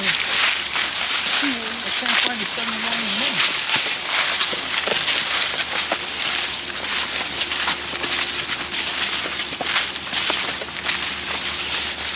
What time is it, guys? Can you look at the time? 8:07. Oh, wow. This is interesting. You guys want to learn some indigenous, okay, here's the thing, ready? This I learned from some elders, that when you go into the trees, the tree people are male and female. And the female, there's a mother tree that she tells all the trees what to do. And when one tree is sick, the mother tree tells all the trees to bring nutrients to that one tree, so it won't die. But sometimes it will die. So they move the leaves and they sing an honor song for that tree. And then that tree will decompose and it will become soil, so the people can plant again corn. But this tree right here has 2 females. Can you tell?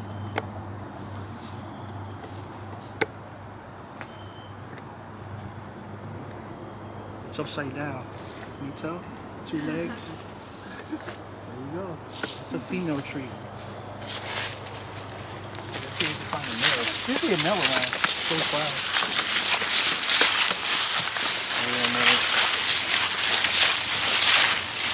Interesting. That's like the mother and the daughter on top. Interesting. Wow.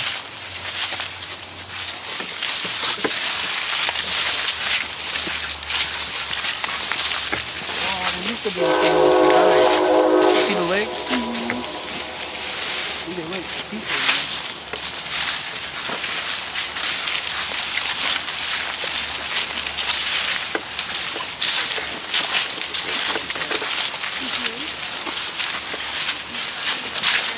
Look at the time.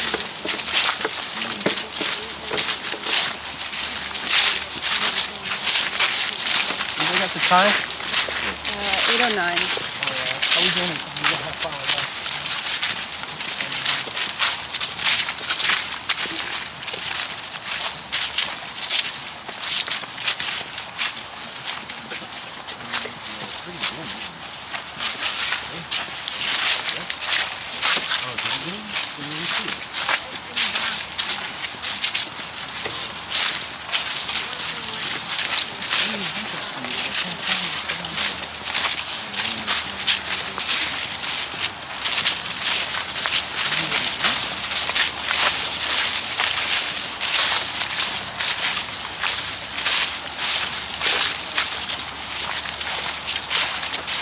Hey, this is a good idea. They put a map here.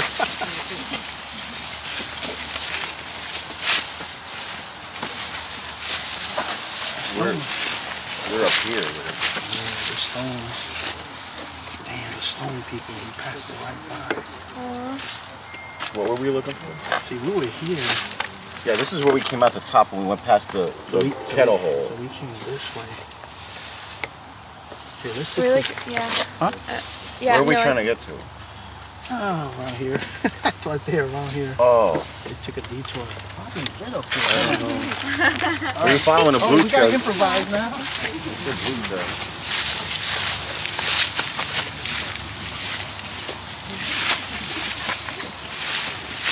Okay, so let's make a circle here.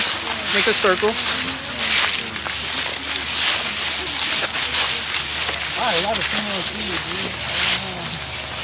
Also females have many branches, is that? And when they split. When they split the female? Yeah. Come on a second.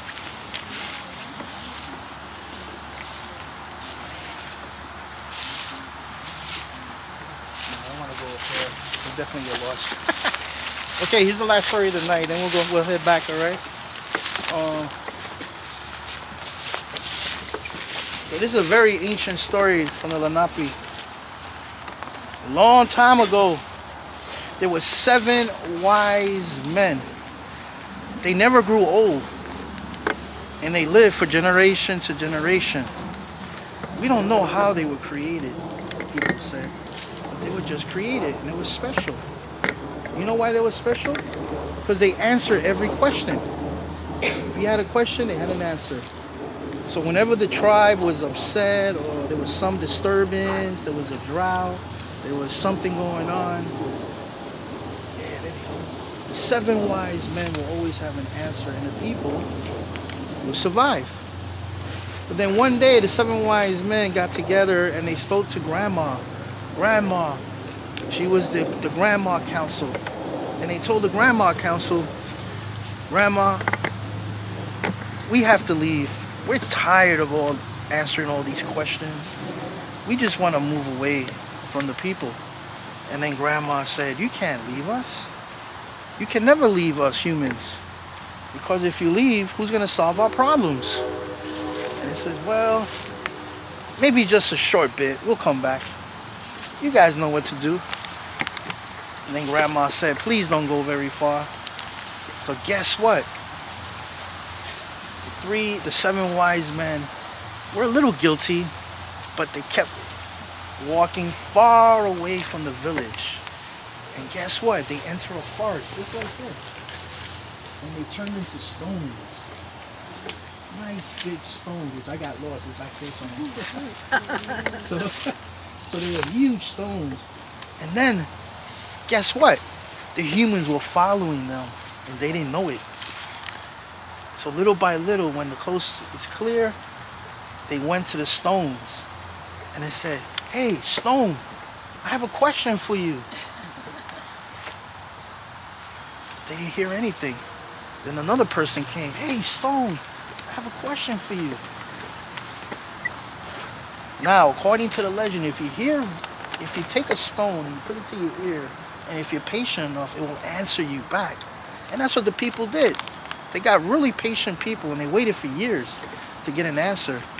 But the rocks would talk to them. And then when the humans went away to use the bathroom or something, the stone people were like, we gotta get out of here. We just can't get away from these human beings. So then they left. And then when the humans came back, hey, what happened to the stones? There were no stones. So then they just kept walking and walking. And then guess what they turned into? Pine trees. So now what I want you to do is take the needles and put it to your ear. Shut off any flashlight. And I want you to listen to what the needles, the 7 wise men, have to tell you.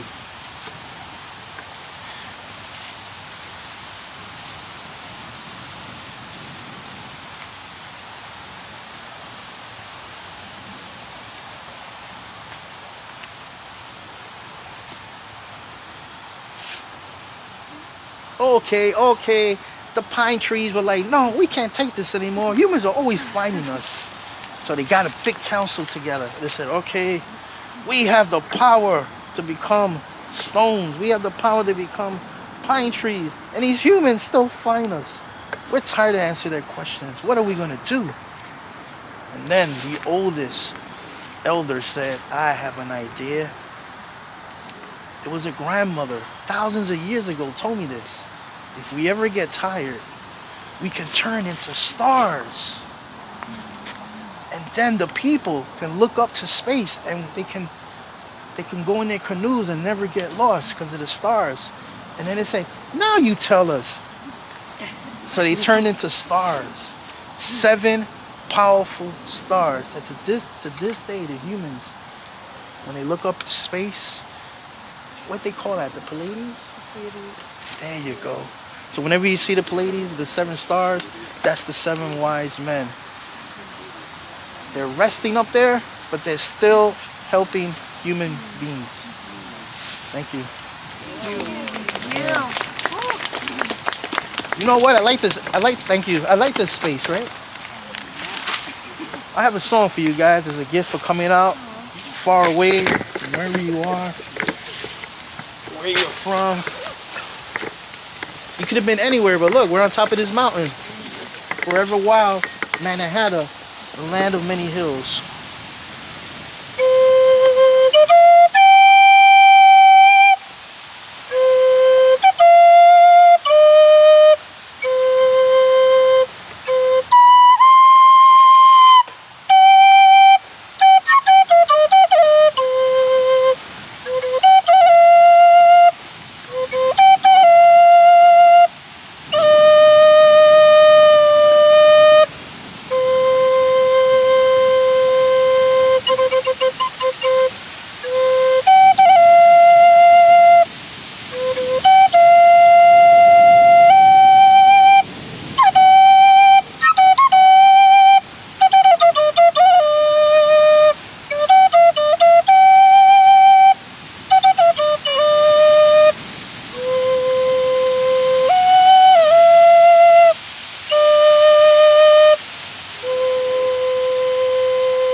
Thank you. You see how they showed up?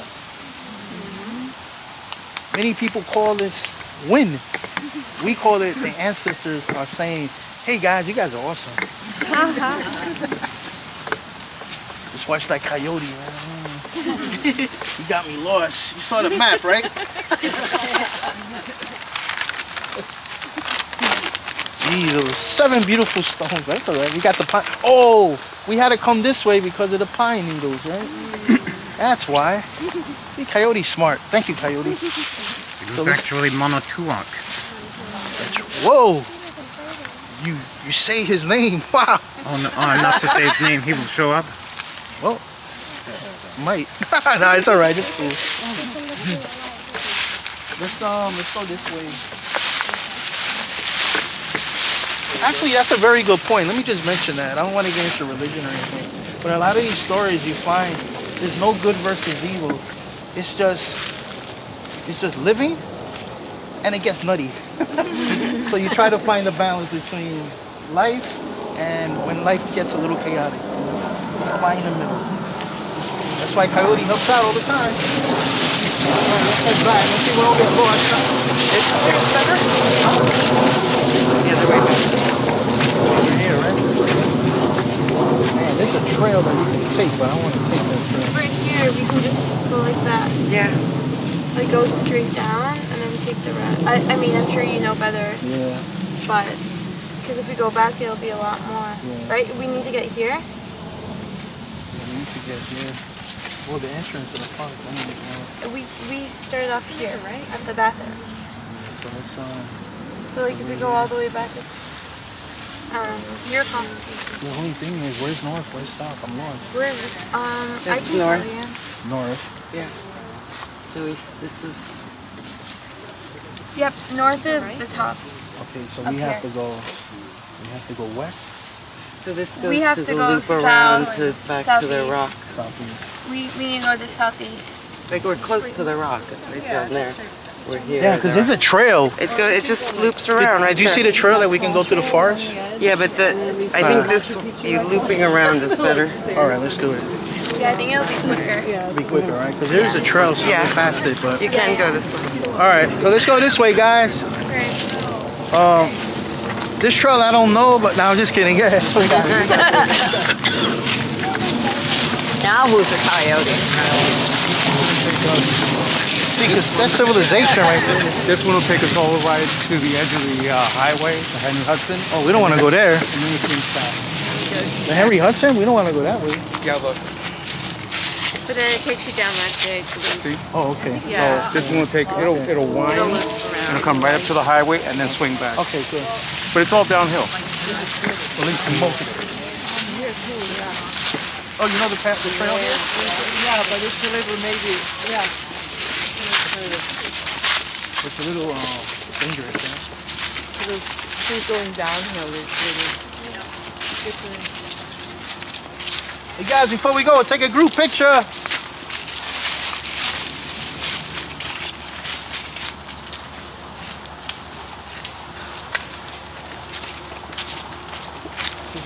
It's nice.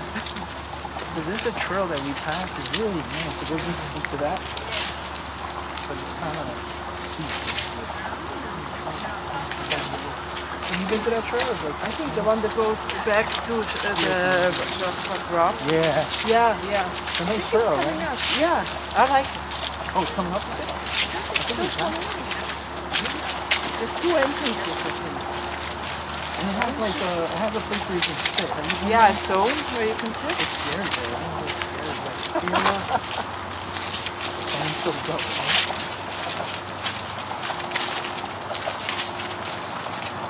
Especially now, there's so many signs. With the leaf.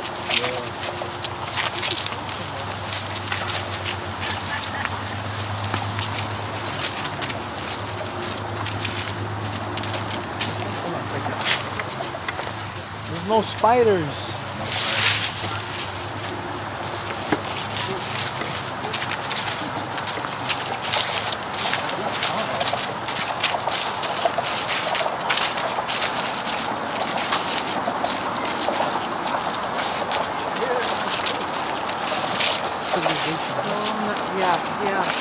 closes too, right?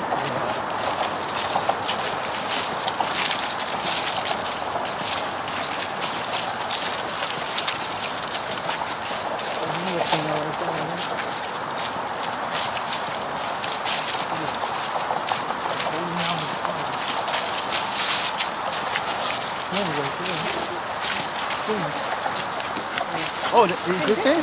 No, this would go down. Or you could, or there by the. Yeah, let's take this Going one. yeah, there it's safe. Yeah, because Safer. because There's another one. Too Yeah. dark. Yeah.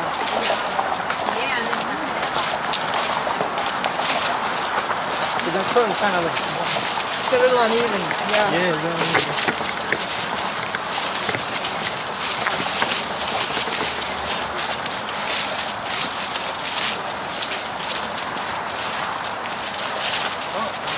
Thank you so much. This is amazing. Oh, thank you for coming. Yeah, no. We do different items. Even civilization. And I was always afraid to go at night. So this gives. Yeah. I was going to suggest if you want to do something, a little group. It's not big enough. I always think everyone else is afraid too. So. Yeah. You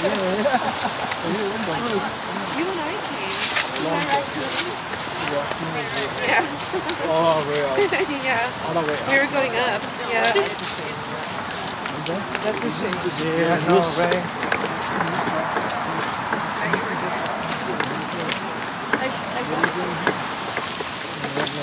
What are you doing here? Ah, there's another lamppost. I never made it.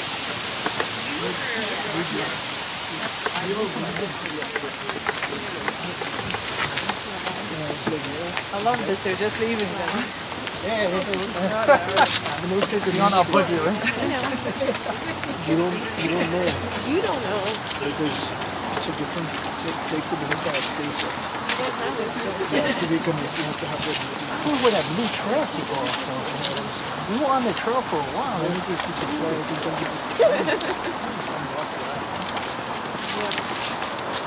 Really helped us out. It's beneficial.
So you said you're going to do more of these?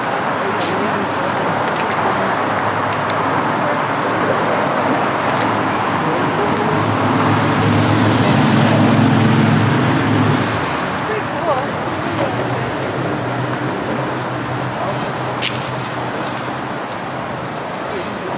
We go to the right. Watch your step down here.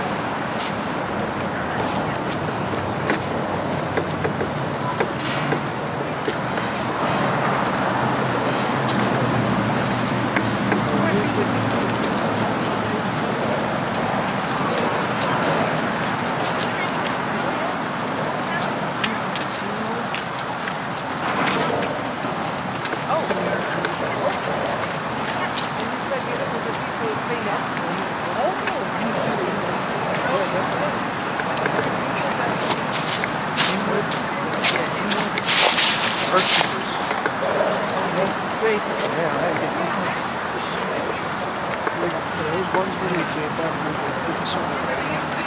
When you give back. I know, right? So much.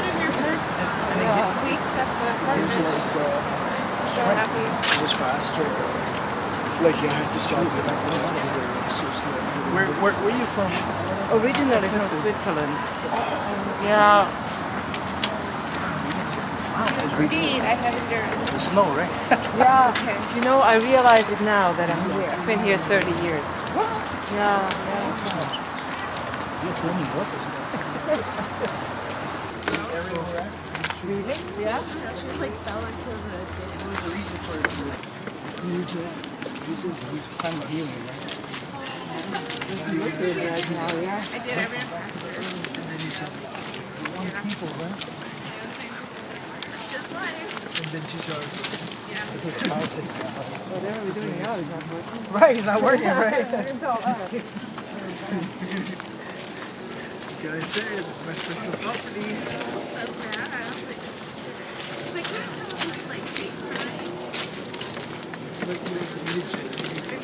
But people are more I interested. don't need a TV thing. Christmas thing, new meal, right? Some mental Christmas. What they're hoping for. Yeah. Yeah. But we say the beginning is new. The beginning is always renewal, right? It's never an ending. It's just going. It just seems like there's change in the air. Change, right? Right? I don't know. I think people are doing worse because of the job. Like the prices, politics. That's the change, right? It's not working like this, yeah. Huh? It's not working like this, yeah. Artificial intelligence and all that. Crazy. Oh yeah, AI, right? Yeah. As an example. Yeah. Well, now they got these AI companions. Are you seeing this? Yeah, it's scary. They talk like it's real. And people like it. That's yeah. people get wrong for it. Yeah, all this was Native Americans living. Yep. All that. All of this. Amazing, huh? Not that long ago. Yeah, 1938.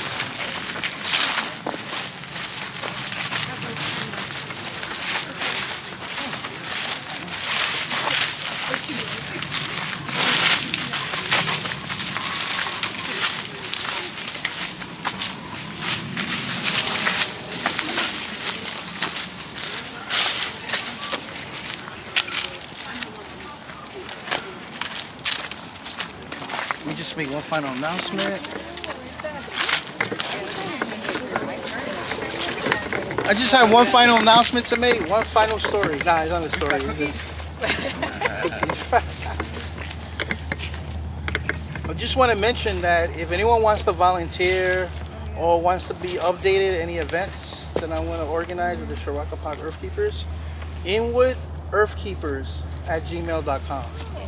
InwoodEarthkeepers@gmail.com. We'll Inwood, like I-N? yeah, W-O-O-D. Earthkeepers. Inwood Earthkeepers. And just give me your name that you were here. I promise I'll write you back and I'll let you know what we'll be doing, like volunteering and stuff. Or if you want to participate in any of the ceremonies. Also in the spring, I'm going to do the 2nd annual Princess Naomi Parade. And dedicated to her memory. Yeah, so I'll invite you that too in the spring. Trying to get the schools involved and stuff because it's very important that she be honored, right? Yeah. And you know, every year they do Drums Along the Hudson here. Yes. But I've been talking to some people about doing a mini powwow for her in her name, Princess Naomi, because she did what I was doing tonight every day, bringing the people awareness to the people about the history of Shiraka Park. So thank you all for being here, man. That's awesome, man. Please stay in touch. Thank you, Mr. Luis. Thank you. The forest will not die. As long as we're alive, right? Yeah. But just stay away from coyote, all right? Monotuoc. That's right. Oh man. That's right. Well, okay, guys. Well, listen. Thank you for being here, and Thank you. It was really great. Thank you. thank you for taking your time. Awesome, man. So I'm gonna head back, I guess, right? Yeah. Thank you. Thanks. All right, no Thanks problem. a lot. Thank you. You're welcome. Thank you so much. You remember the name? He remembers the name, right? What is it again? Monotuoc. It's right. It's Coyote. AKA Coyote. Yeah, right. Well, that's my interpretation, but that's good, man. Just the tricksters. There's no evil. It's just tricksters. Just up to mischief. Hey, they're good teachers, right? When you're optimistic, I mean mischievous. Mischievous. It could be that's the way you teach. Because sometimes people don't want to listen, so you have to trick them. And when you trick them, they listen. Teach through mischief. Yeah, man. Yup. Sometimes what goes up doesn't come down, so you gotta trick people. Monotuoc approved. Yeah, that's right. That's right, man. Coyote. I'm still waiting for Coyote to return. Actual animal coyotes or Monotuoc? Yeah, like a real coyote. No, Monotuoc's always here. He's chilling always around. Hiding in the woods. Huh? Hiding in the woods. Yeah. Do you go trick-or-treating? I haven't been in many years. I haven't gone. You go? Yes. Oh, nice. Where you going, the neighborhood? Yes. Nice. Would you have an outfit this year? Right, I'm gonna dress as Phobos, the Greek god of fear and loss. What? Wow. That sounds like fun. Wait. When is the actual day? Sunday? No, tomorrow? It's Thursday. Thursday. It's the night of shadows. I might dress up as Coyote. Secretly Monotuoc. Yeah. Monotuoc, right? Monotuoc's out to get you. That's cool, man. Better watch out. That's right. He's lurking behind. One day he'll just grab you. And then he sues you. You know, I'm going to see your grandmother tomorrow at the church. I was like, what? You can test that? She's She's like, yeah. She sent it to the lab. They have the festival, fall festival. They want me to do a blessing. Oh, there's a fall festival? No, they were like, I mean, thank God, obviously I didn't have to. Do you know how to copy a URL and paste it? Paste it? Oh yeah, I haven't. Right. So I'll send you a link to a to not only the video once it's up, but also a website that you'll have to copy and paste. Hold on. We didn't take a group picture. Can we do it right here in the light? I forgot about the group picture. Yeah. Hold on, where's it? So we'll come up by the time. Wait a second. Yo, I heard Coyote up there. That's Monotuoc. Now Monotuoc is forever. Yeah, right. Remembered. It's true. Wait a second, did I lose my phone somewhere? I'm sure Monotuoc didn't take it. Oh my God, it Do you want did. someone to call you? Oh yeah, can you call? Yeah. Yes, call Monotuoc. Oh my goodness. I feel like we're brewing. He We took gotta even this He out. or she took it. What's your number? Yup, there's someone up there. I am dialing now. Give me my phone back. 1-900 Monotuoc. It's ringing. Oh. Oh, good. It's someone. Oh. It's there. Wait. How did it? And I see it. Thank you so much. Yeah. You have officially reached the voicemail answering system of Monotuoc. Oh my Please leave your message after I think he the likes beep. Monotuoc. All right, let's take a group photo. If you guys go around the light, behind the light. I'm in front of the light. Are we gonna be? Should we go on this side so we get the light in our? Yeah, that'd be good. Oh, that's a good idea. Yeah. Otherwise,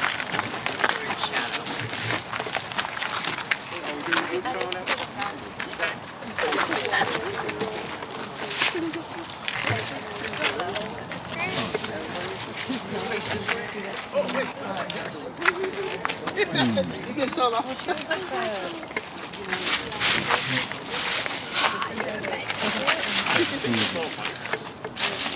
know I see you now. Ooh, why did you have to get closer? Careful. Can you get a little bit closer? Ah, that's nice. That's a very good group. Ready? 1, 2, 3. Wait, you gotta be in it. Oh yeah, can someone volunteer? Sure. Oh wait, you got the camera guy. Come on. He's good friends of who? Mono Tuok.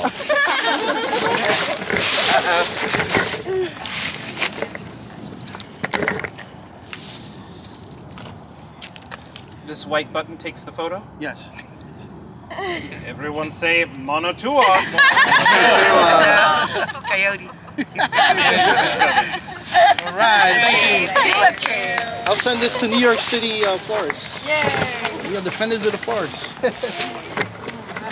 Man, I appreciate it. Please write me so I could let you know what's going on. All right, thank you. Thank you so much. Yeah, I don't know if Hey, we gotta do a film dedicated to who? Clara, that's in the Oh yeah, I remember you. You were singing, right?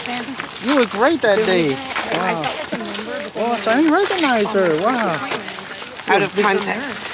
You were a big star that day. Oh, you guys are related? I'm sure she's a friend. Oh, okay. Well, kind of. So you know what I need? My daughter. Wow. And she was like, no, I can't feel anonymous. Hold on a second. Let me walk on. You heard that bark? Is it coyote? I heard a bark. Or is it Mono Tuok in disguise? I know. What would the Mono Tuok movie be about? I don't know, just like doing like mischievous stuff. He goes around the city doing. What is. So Mono Tuok just has big ears and fur? Okay. Well, it looks like a coyote. Oh, he looks like a coyote. Yeah. Second I got back. It looks like a big coyote. A big coyote. Oh, yeah. It's like sort of still. Maybe small. But it's Yeah, very, very sad. Is a Mono Tuok anthropomorphic, or it looks like a big but otherwise ordinary coyote?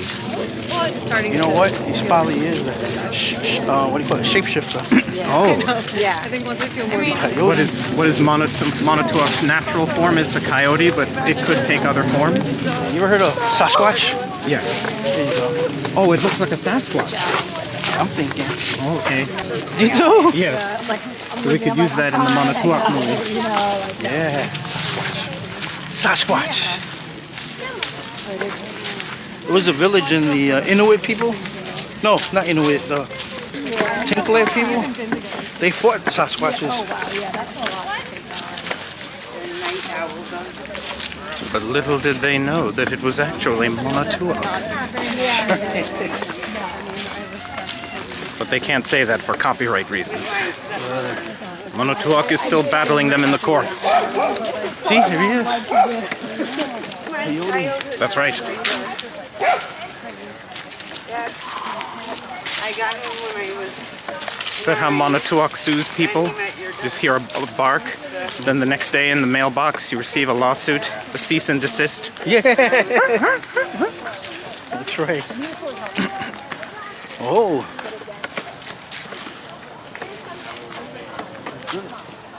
This is good. Wait, I got another story to tell. One day, we were walking after a night walk, and it started thundering and lightning, and we all got wet. So ends the story.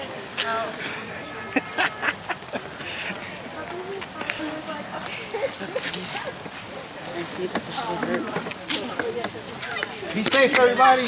Bye. Thanks again. Thank you. Mr. Luis. Thank you for coming.